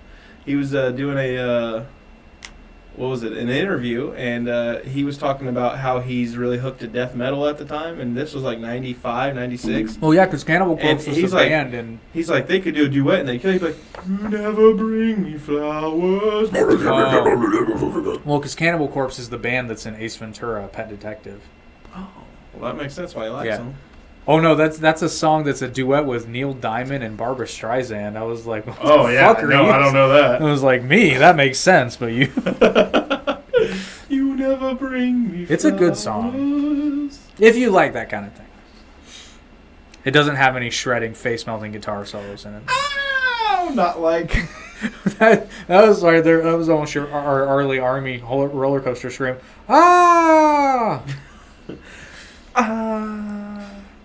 It's funny. I read an article that said Marjorie Taylor Greene was in danger, but then I looked at the actual like polling data, and No, I don't think she's in trouble. She'll be fine. which says a lot about the state of Georgia. Because I'll be honest, She's getting better. Give her some this is credit. true.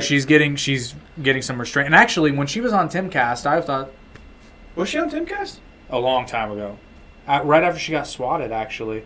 That's true. And she just got swatted again. Again.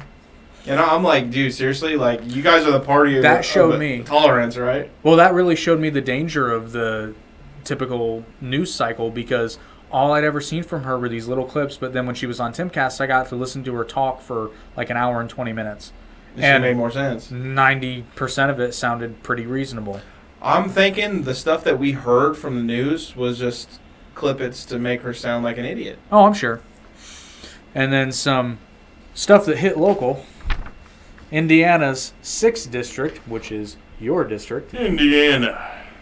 Bartholomew. Peter. Who is it? Greg Pence Yeah. is up for re-election against Cindy Worth. I don't even know who Pence is. Well, it's Mike Pence's brother. Is it? Is it? Yeah, I Okay, looked it up. I didn't know if there was any relation. Nope, I looked it up because I was like, I wonder if they're related. Sure enough. I heard Greg's a little better than his brother. I can see that. Mike Pence, he just looks evil. Does he not?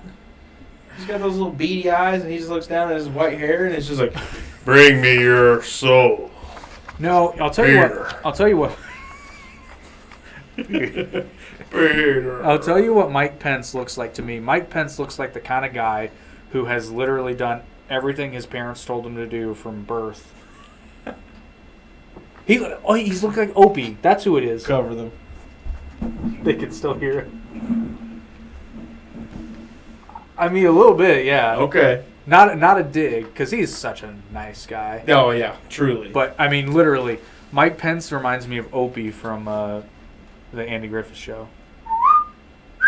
I can't whistle. And I'm probably blowing someone's eardrums out. Peter. I just see him looking up and be like, well, what would we do that for, Paul? Well, Mike, it's just how we do it in Indiana. That's just how it goes down, fella.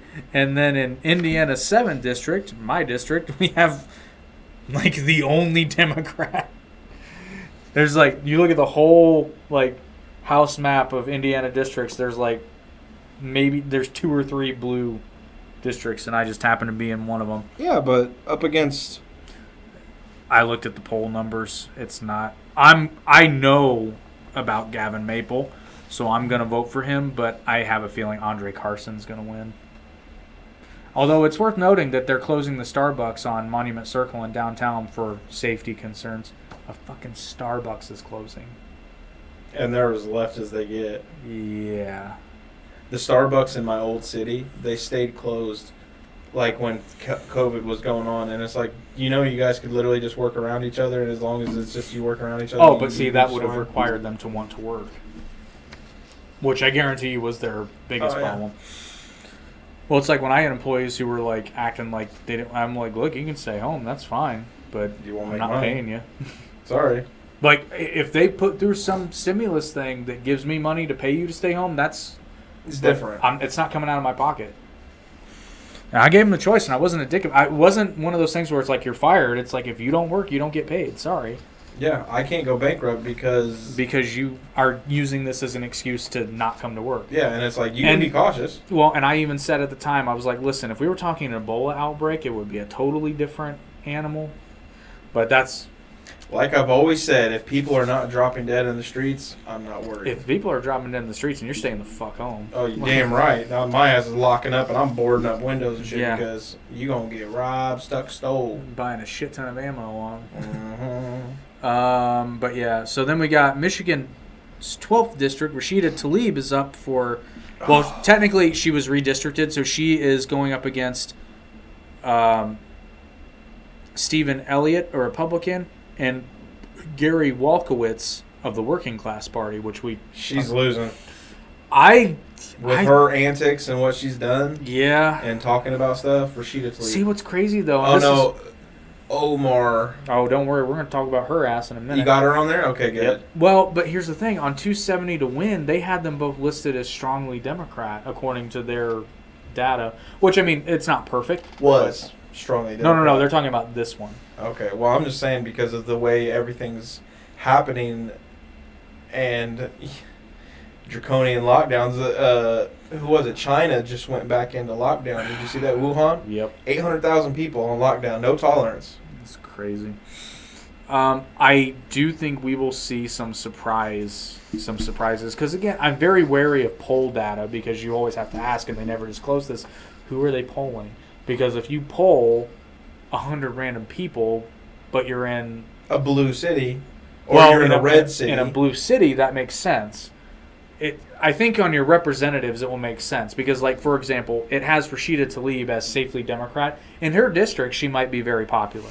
But if she were running for governor, let's say, that would be harder to...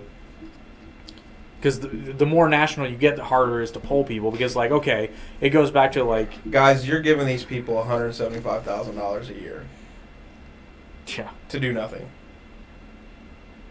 Vote for me. Speaking of the sister wife, Minnesota's 5th district. That's a dated joke. That's kind of old. Minnesota's 5th district, and incorrect. Ilhan Omar is running against one of those people. Sorry. Cicely Davis. This one still had her as safely Democrat. Her district might just be super liberal. Who's Cicely Davis? Is she a Republican? Yeah, she's a Republican. Okay. I don't know. I don't know. I'm surprised that other Democrats don't run against other Democrats. It's like, Well, they probably don't want to shake it up in the primaries because it hurts their chances of winning office. yeah, I guess. Yeah. I don't know. It's pretty atypical that an incumbent won't run unless they're reaching a term limit or something like that. And in New York's... There are no term limits on I know, on not our for seats. representatives, but for governors there are, for example. In some states, apparently. In New York's 14th district, now this one I don't agree with, because 270 to win had this as safely Democrat. AOC is up for re-election against Desi Queller of the Conservative Party of New York. Or Tina Forte. Or Tina Forte, however you would like to. It's probably Ford. Yeah. Now, I think she might win, honestly, only because... AOC? Yeah, but here's why. So She you've got... shut up recently. Well, no, because you've got Tina Forte, a Republican, running against Desi Queller of the Conservative Party of New York, which is an offshoot based on dissatisfaction with the Republican Party of New York. So you're kind of splitting the vote there. Now, if AOC keeps running her mouth, Yeah. I think you might have a Republican victory. But her district is, as far as I understand, has been Very liberal. Yeah, and it's historically been liberal. She's safe. I don't know, man. If anybody was going to screw it up, I figured it would be her. You know, say, okay, listen. It's like you're white. Shut the fuck up. Well, she's not, but she talks like it, though. My bad. No, it's like that one girl, like literally, she's interviewing, I can't remember his name, but obviously he's black. She goes, "Do you identify as black?" And he just like was like, You just he laugh. just wanted to be like, "What the? Are you retarded?" It's like, I almost don't want to dignify that with a response. And he's just like, "Yeah, I'm black." Next, we've got Texas's 2nd district. We've got Dan Crenshaw up for re-election against Robin Fulford. I fully see Dan Crenshaw winning, but I don't like Dan anymore. I was gonna say, man, he's He's war hungry. well, I'm not gonna say he's war hungry, but I mean, he's definitely not on. There's a few things that caught my attention when he was shouting them out or whatever you want to say, posting them on his, at least his Instagram. I don't follow him on Twitter, but when he was talking about the COVID, what was it? The list. I don't know. There was a COVID list. You know, what did they call that? It was like a federal list of who was vaccinated, who was not, and he was for that. And I was like, no. Oh yeah, I don't. No. I didn't see that, but I would need more context. But yeah, if that's true, that's kind of No, I mean, he said it. Like, I was listening to the him only. I don't know what he would have supported that. The only reason I could see a Republican being for that is like, well, then you know if they're lying about it. Well, someone I know, I won't go into their names, she said that, well, I mean, if it's optional, like not everybody has to do it, I was like, then there's no point. There's no point. What I'm guessing is it might be a transparency thing, in which, so for example, let's say hypothetically that let's say Nancy Pelosi was pushing for these, but then that list came out and you found out she wasn't vaccinated, that would raise some eyebrows. That's the only reason I could think he might have been supporting something like that, unless he just changed his tune. I don't know. I didn't hear him say that. Well, also he was basically attacked by Alex Stein 99. Not attacked, but basically he was calling him a warmonger. Alex Stein was, and he was talking to Dan Crenshaw because when the Ukraine stuff was coming out, he was war. I mean, he wasn't coming out and saying Yeah. it, but he was basically saying we got to do something. It's like, no, we don't. Well, I mean, it depends on what that something is. Like, I think we have to do something. Well, now when it that comes something- to like pissing off other countries. It's the regrettable thing about what's going on in Ukraine is that it's a very delicate situation. You have to, like, you can't let Russia. Well, I'm not even going to say Russia. You can't let Vladimir Putin get away with running roughshod because he's just going to keep going. We learned this with Adolf Hitler. Dude, his people will take care of him, and I think- I don't mean that in like. I a think nice so, way. but that may not have been the case though if he was just allowed to steamroll through Ukraine. Yeah, but the thing is, has he? Well, no, but at the time we didn't know. Like, I know we didn't know what he's going to do, and then this stuff has gone on for so long, and it's like, but yet we're not hearing much more on the news. Granted, well, because it's some not of the it's things- not it's not sexy anymore. Yeah. Well, but and just to give some historical context, it's like and again, history gives you the benefit of 20/20 hindsight, but like,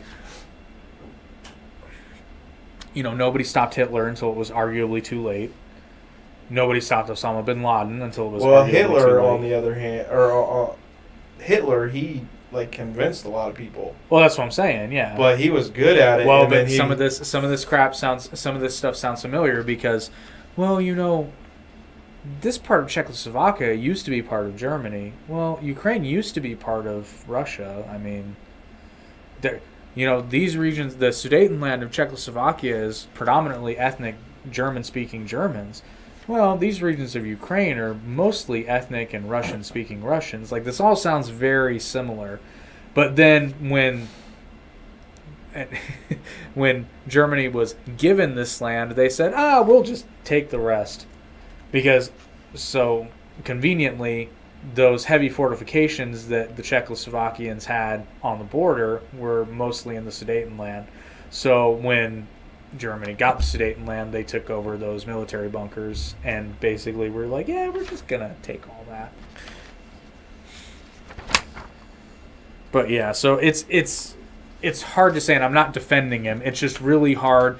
And here's the thing, too, and this is why people like Dan Crenshaw and Ron DeSantis and people who have been in the military, I tend to listen a lot less judgmentally to what they have to say because they've been there on the ground. I haven't.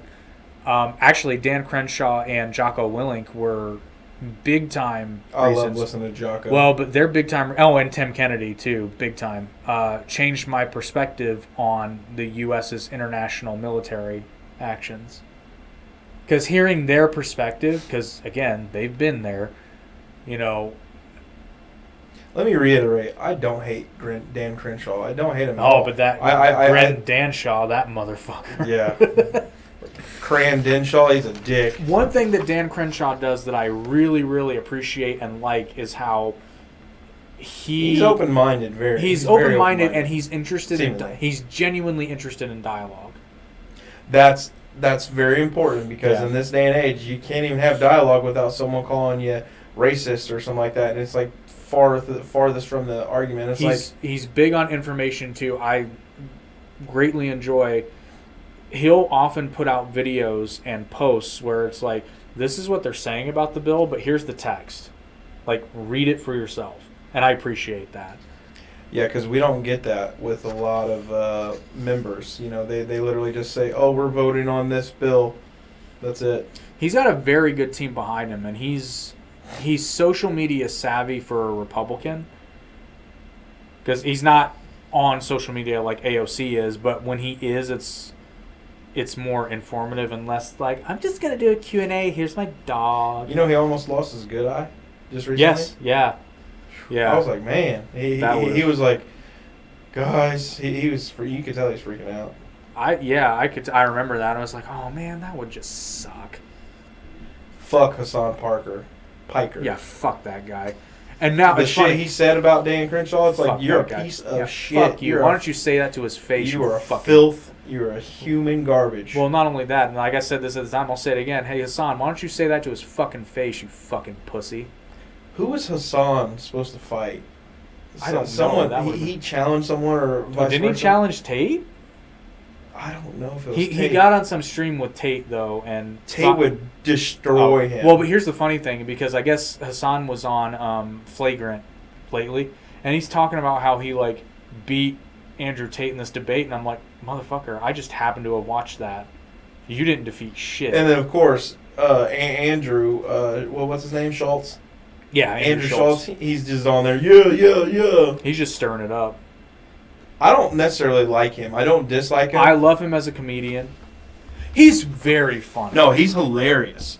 But his views and the way he says things, and I was like, are you, like, do you follow the same bullshit? I was like, dude, you were on Joe Rogan. I was like, Joe Rogan, he's definitely left, but the thing is, he makes sense of things, you Yeah. know. And Andrew Schultz, he just what makes things funny, and I'm like, that's fine. Which is fine. But 'cause the thing that's- is, when you're gonna talk to someone like that, you gotta put people in their place. I will give him credit where credit's due. He tends to, even when he has people like that on, he tends to lean more to the comedy side of things, which I'm fine with. Yeah, And well, you he can, also it's agrees your, a it's your lot. show. You can have whoever the fuck you want on. Right. Like, but I think Hassan Piker is just a worthless piece of shit. Fuck him.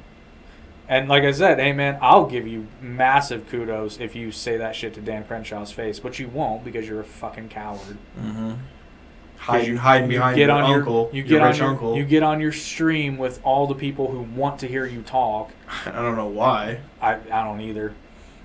But it's like, man, just fuck you. And you think you're so goddamn smart, but I'm sorry, dude, you did not defeat Andrew Tate in that debate. If anything, you guys were no different than when you started. You didn't convince anybody of shit. Now, granted, Andrew didn't convince you, but That was like Ben Shapiro and your uncle, Chank. yeah. Sorry, Ben demolished your uncle. Oh, yeah, Ben bent him over and He Hassanned him. sonned him right in the eye. But yeah, and the thing is, like, you're holding this thing like, oh, I defeated Andrew Tate in a debate. Andrew Tate, as genius as Andrew Tate thinks he is not an intellectual giant. You know, compared to, like, oh, I'd love to see you debate Shapiro. He would fucking demolish your ass Oh, and that's the thing. on anything. Tate You would could- literally just be like, no, I'm good. No, I'm talking about Piker. Oh, sorry. Hassan. Like, this is how it could go. Hassan Piker and Ben Shapiro could literally have a debate on whether water is wet or not, and by the end of it, Shapiro would have me convinced that water was dry. Like, He's just really good at what he does. hey, Hassan, if water is wet, then why do deserts exist? Where are we at? Almost done. So the next interesting race of note is Wyoming at large, because Liz Cheney, the Republican incumbent, lost her renomination. So now we have Richard Brubaker, a Libertarian, versus Lynette Gray Bull. Lynette Gray Bull. I wonder what tribe she's from. A Democrat. Harriet Hagman. I'm getting Hageman. A Republican versus Marissa Selvig of the Constitution Party. So that should be an interesting race to watch. And then finally, according to 270towin.org, these are the important toss-up races that can potentially sway the House and Senate from going Democrat or Republican. Senate race in Georgia, Raphael Warnock versus Herschel Walker. This is apparently a tight race, and it is labeled as a toss-up as of right now. Walker's going to win it. Watch. I do think so. And then in Senate Nevada race, we've got Catherine Cortez Masto, a Democrat, versus Adam Laxalt, a Republican. Again, these are all considered toss-up races. Laxalt. He needs to eat more salt, He lacks salt. He lacks salt. If he was just a little bit saltier, he might win. And then we've got these. The next ones are all House elections. California's 22nd district. We've got Republican David Valadao versus Rudy Salas. Is Valado? He is the incumbent. Okay. He's either the incumbent or the Republican. I think he's the incumbent. So this one is a toss-up. California's 22nd district. We've got Mike Garcia, Republican, versus Christy Smith, Democrat. New York District 19, Josh Riley, Democrat, versus Mark Molinaro, Republican. New York 22nd District, Francis Cannoli. That's fucking great. Cannoli. Francis Cannoli. A Democrat versus Brandon Williams, a Republican. Republican. Doesn't have the same libertarian. Libertarian. And then we got Oregon's 5th District. We got Jamie McLeod Skinner. Jamie McLeod. There can be only one. Against Lori Chavez. Lori Chavez de Remar. It's hyphenated. So we've got 2 lesbians running for office. Well, no, not lesbians. Feminists. I'm sorry. I did not mean lesbian. Wow. I meant feminist. American Pie. Wow. That's a Freudian slip if ever there was one. that was good. I just said, oh my God, I said lesbian. I meant feminist. Because of the hyphenated names. I apologize to all the lesbians out there. That was not... Pennsylvania's 7th district. We're just going to move right along. Pretend like that didn't happen. Like Hillary Clinton pretended like she wasn't speaking with a southern accent that one time. Susan Wild, Democrat, versus Lisa Scheller, a Republican. Then Pennsylvania. I almost said Panama. Pennsylvania's 8th district. Panama. Dun, dun, dun, dun. Matt Cartwright, Democrat, versus Jim Bognet, a Republican. Baloney. Pennsylvania 17, Chris DeLuzio, a Democrat, versus Jeremy Schaffer. I'm guessing Schaefer, a Republican. Rhode Island's 2nd district, we got Seth Megaziner. It's not Seth Megatron. Why do you guys have crazy names? Seth Megaziner. Are we literally that boring? Meganizer. Meganizer. Versus Meganizer. Versus Alan Fung. Alan Fungar. He's a fung Republican. He's a fun guy. Hey, why did the mushroom get invited to the party? Because he's a fun guy. Texas 34th district, we got Vicente Gonzalez versus Mayra Flores. Mayra. Let's go Myra. I think it's Myra. I'm pretty sure she's Hispanic, so it would be Myra. I like the way that's spelled.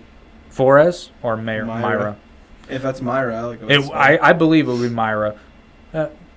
Ms. Flores, do educate us on the pronunciation of your name. And then in the House Virginia 2nd District, we've got Lane Luria, Democrat, versus Jen Kiggins, the Republican. So that's your election preview. I predict a massive red wave across all. And I'm with you now. After looking at the numbers, I think the Republicans will take the House and Senate. Well, it's not that hard to see, Cotton. Let's watch. Because literally, let's look at this list. Let's really think about this. So in Georgia, I can see Herschel Walker winning. And there's really only 2 toss-up seats in the Senate for the Republicans to take it. Now, in Nevada, you've got Catherine Mosto versus Adam Laxalt. So I think it's really, for the Senate, it's going to come down to Nevada. And Nevada historically can go... That just depends on how well Vegas is doing. Which it's doing real shitty right now, I imagine. So, and then, like, I see the 2 California ones probably going Democrat, although they're close. So in California, that means something. Because if they're close in California, you might see a Republican pull it out. So those are definitely talks up. Same with the New York ones. I think, again, this is going to come down to Pennsylvania mostly. I think California's going to turn red. Not the whole state, but certainly these districts. Watch. They might. No. Listen, I know it sounds But wild, they're all leaving. but hold on, man.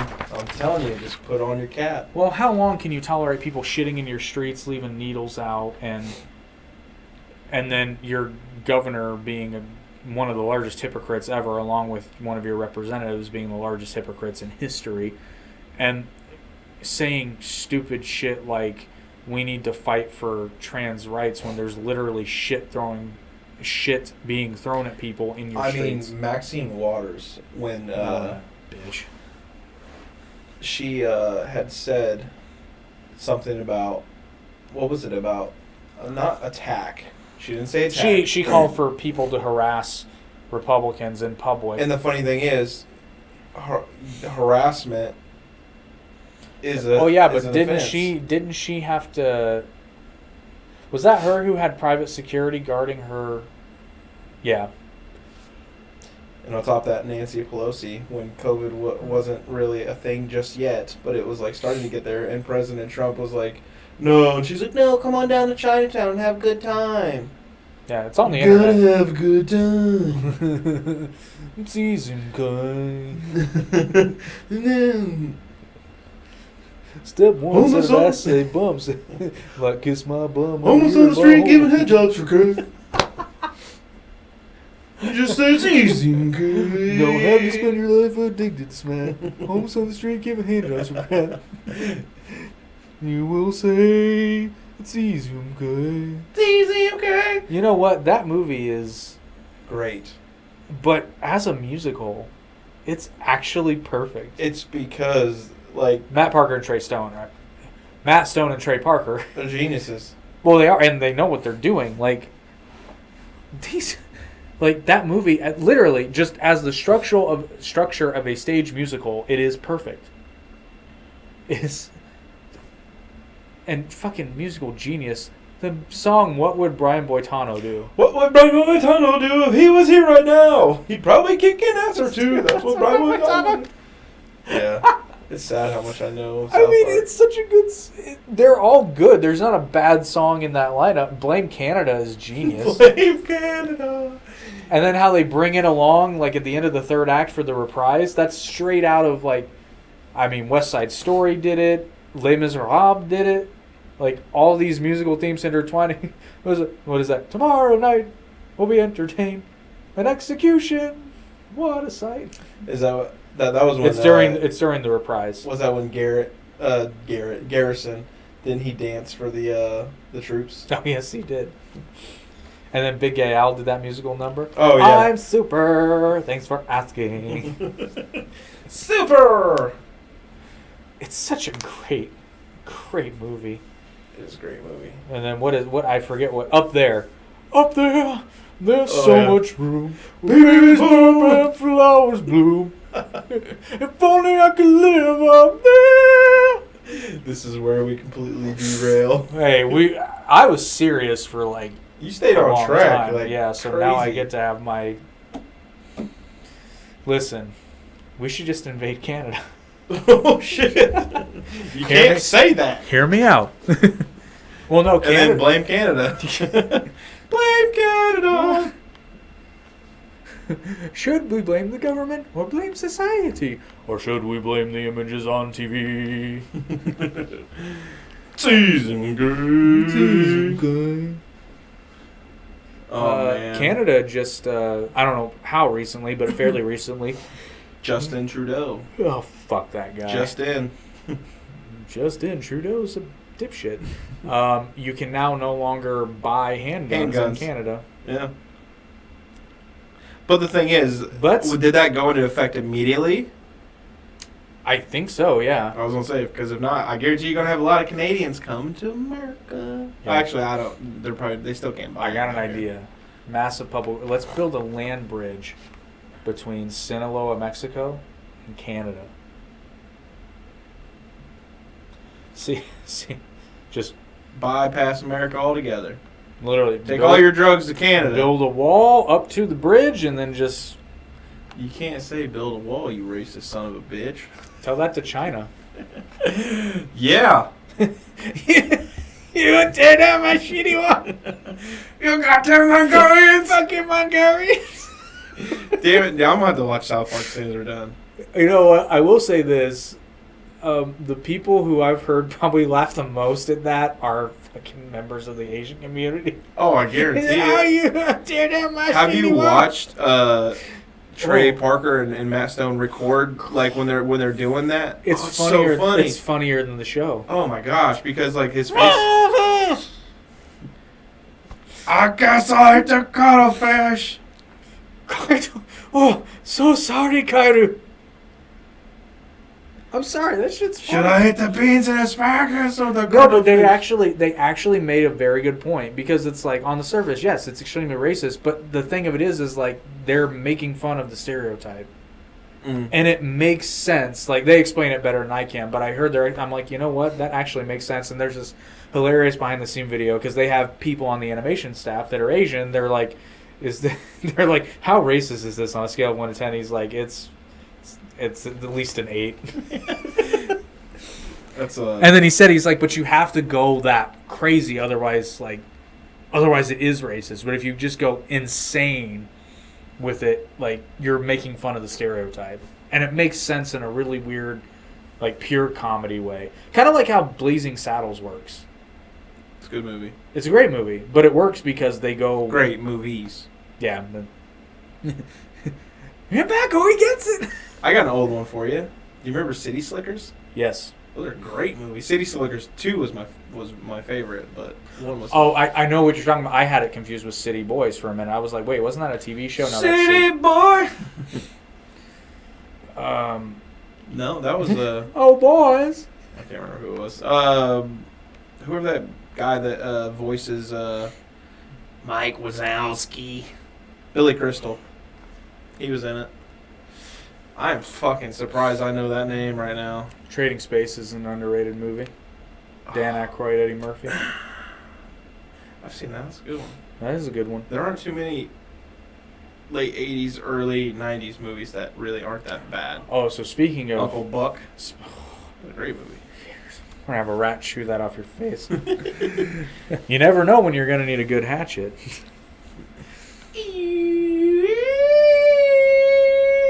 I Bug? rewatched Ace Ventura the other night. Oh, gosh. Still funny. Yeah. Offensive as hell, but still I funny. love it. I mean, I don't find it offensive. I think it's fucking hilarious. Yeah. It did illustrate how much comedy has changed, and that's not necessarily a bad thing. But I'll say this though: Ace Ventura wouldn't have worked with anyone other than Jim Carrey.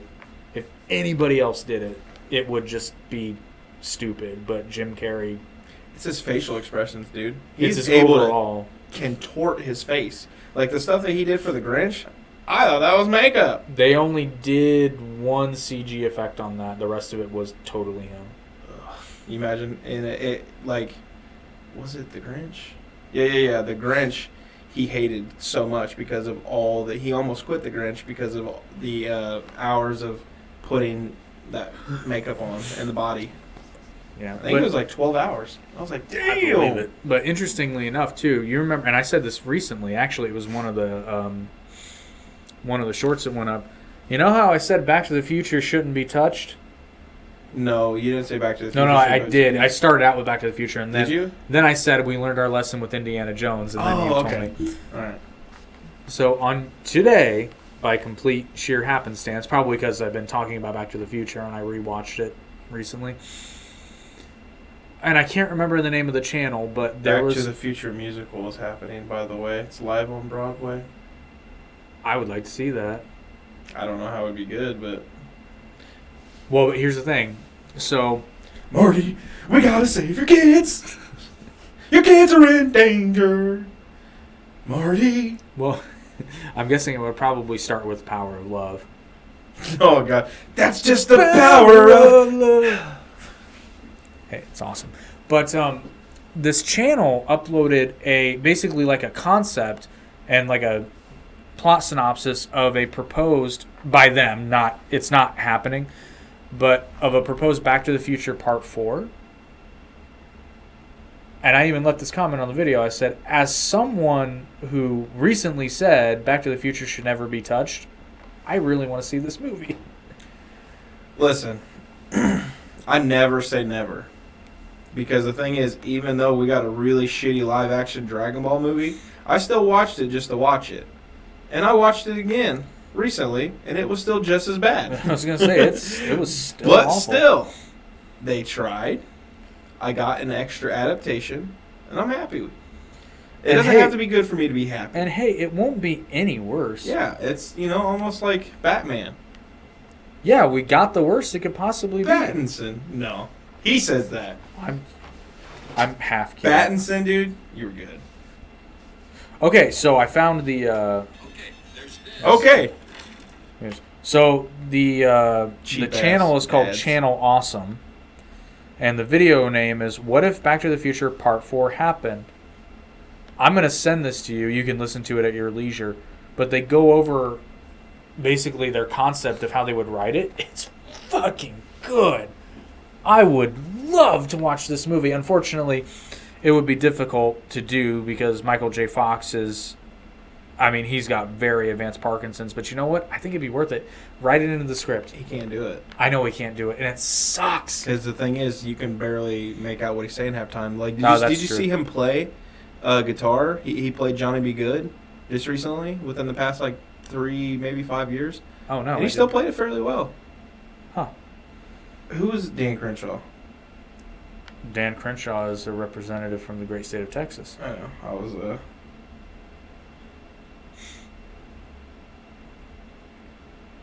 Here it is. All right, I'm going to send this to you. Because this is what I was talking about. All right. We're just playing on our phones now. Just kidding. Turn it off. But yeah, so I did want to give them a shout out. Channel Awesome. What their Back to the Future Part 4 concept. Holy crap, I would love to watch that movie. It'll never happen, but I wouldn't even be opposed if they made it. Is Michael J. Fox have trouble speaking? Yeah. Oh, he does now? Because I know he was in Scrubs when he had Parkinson's. just- Yeah. Well, I mean, but could he, record... I haven't heard him speak in a long time. That's a real shame. Could he record vocal dialogue? I see where you're going. Because if they made this... Animation? I would not be opposed to that. No, I don't like animation. After that, after I've had live action, I don't like animation. I'm just saying... Comes to different Batman movies and shit like that, yeah. Or Yeah, but different- that's a little bit different. But I'm telling you what, if they made... Because they'd have to at this point. If they made an animated... Because Christopher Lloyd and Michael J. Fox are still alive. Michael J. Fox just unfortunately probably couldn't act the part. But if I don't he know. could speak, and hear me out, if he could speak enough to get out dialogue and record it, like what you're thinking, what about tracing? How... Maybe. I don't know. You imagine? Here's the thing. I would love to see... Because, it's... Because you can use someone else's body, use his Yeah. face. It is literally, it's quintessential Back to the Future because, here's the thing. So he gets transported. At some point, Marty has to go to the 1930s. And every movie he picks a name from the period, but it's or not from that period, but from one a little bit further down the line. What is it in the first one? Calvin Klein, but he doesn't pick that one. And then in the Western, he's Clint Eastwood. That's his name. In this one, he's Marlon Brando. I'm like, forgot. oh my God, this is fucking hilarious. It's a very interesting concept because basically the premise is essentially that time travel comes back to bite Doc Brown in the ass. It's so good. I mean, that's actually a way you could It's get such- away with... it reminded me of what Top Gun Maverick did. So they brought back a property from the 80s and brought it into the modern, and they paid tribute to it, but at the same time updated it. And this Back to the Future Part 4 concept is it's right up there. It does exactly what Top Gun Maverick did. And it kind of swaps the mentor-mentee relationship that Marty and Doc had with a younger version of Doc Brown. And that's how this whole thing starts. And Marty is now in a position where he has to help Doc Brown. Oh, wow. It's so well done, and I really, really wish they would make this movie. Well, I mean, that's a good one, but, I mean, what about if Doc went back in time and messed something up, and Marty was never born, and then like the Marty that replaces him, like say it's like another person. It's funny you mentioned and replace. you could get someone similar to Michael J. Fox who is able to play Marty, but then at the end they could swap out, the people because they fixed the universe, and then Marty comes back, and then yet it's Michael J. Fox for like a split second. You and could, he just you like could, smiles at him. Theoretically, you could do that, but I think the reason this version of the story works is because I like it. It centers. Listen to the video. You'll really dig because So you think Michael J. Fox could do that then?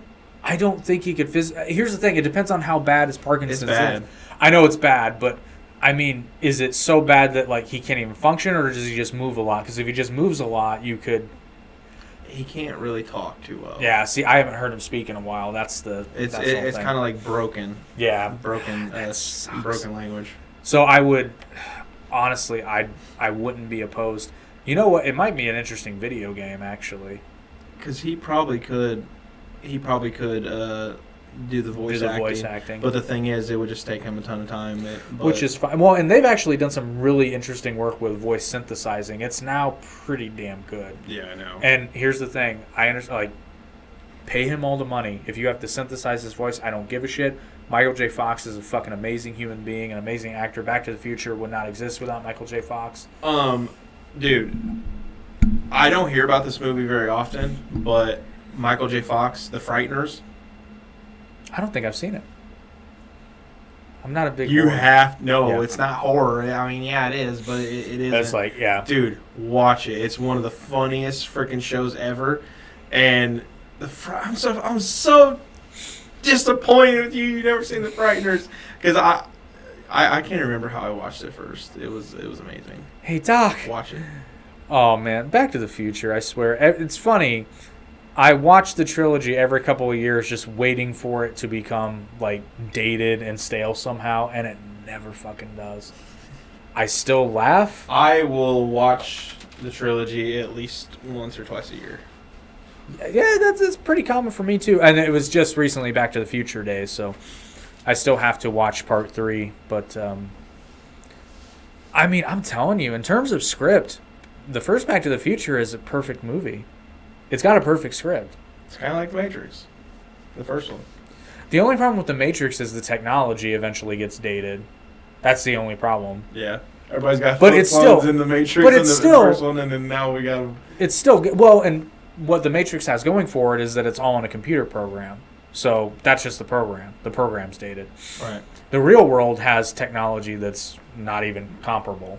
So it's got that going for it. But yeah, like obviously Back to the Future is not a perfect movie because even though a lot of the effects still hold up decently well considering the movie was made in 1985. Well, they didn't do any crazy special effects. Like it was Yeah, I just, think like, the most legit robust effects. one was The Vanishing Hand, which, yeah, that didn't really hold up. But as far as the script is concerned, it's fucking perfect. I can't think of anything I would change, and there's so many little things that they are able to sprinkle out in the other movies, like fucking geniuses. And they do that with the concept of Back to the Future Part 4. They take stuff that you learn, even as far back as the original, stuff that was sprinkled in. The score alone, though. And music was amazing. And you know that they, oh God, one of the producers almost Back in time. Huey Lewis in the News, but they also almost didn't want Alan Silvestri to do the score. That would have been a big mistake. Yeah. And on top of that, they didn't have. Did they have Michael J. Fox for the first pick of that movie? So they wanted Michael J. Fox, but he couldn't because he was busy with family ties. So they eventually got Eric Schultz, and apparently, I know Eric Schultz or Stoltz. Stoltz. I was gonna say I said that and that's wrong. Mask. Yeah, Eric Stoltz. And the thing of it is, while he's a terrific actor, because I actually enjoyed his work in Mask, like that's a very good movie. I've never seen it. It's not fun to watch particularly, but I mean it's no. What I mean by that is like it's one of those movies where you're like, well, fuck. Like it's It throws you for a loop. no, it doesn't throw you for a loop. It's just like this kid's life sucks. Oh yeah. Okay, this sorry. sucks. This is fucking terrible. I forgot. Yeah. It's kind of like whenever you watch a really well-made Holocaust movie, you're like, Jesus, just doesn't fucking. But it didn't fucking stop. But like Eric Stoltz took the role super seriously, and while everybody else was laughing while reading through the script, he was like, "Well, you know, if he was really found himself back in 1955, he would be more scared than anything." And it's like Michael J. Fox just had that X Factor quality where it's like, yeah, he's going through something, but he still can handle the physical comedy, and it's still lighthearted. And but yeah, so that movie almost was a stinker because Forgot we were streaming there for a second. yeah, at least we didn't turn it off. If only we could go back in time. Back in time. Wait a minute, I got a time machine. Yeah. Oh, anyway, yeah. Buy Stevie Wicks candles, buy OMG CBD, and go vote on November 8th. Make sure you're registered. Register or.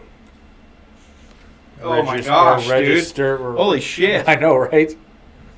I don't know what scent that is. Oh, it's so good though. It's good. I just can't place it. It's like when you take. No, I'm just kidding. Oh, it smells so good. I think call that Green Goblin. I think that might be Harvest, actually. Yeah, it's Green Goblin. That's not bad. You ready then? Yep. All right. Till next time, we take you back to the weeds. To the weeds. The weeds. Goodbye. Back to the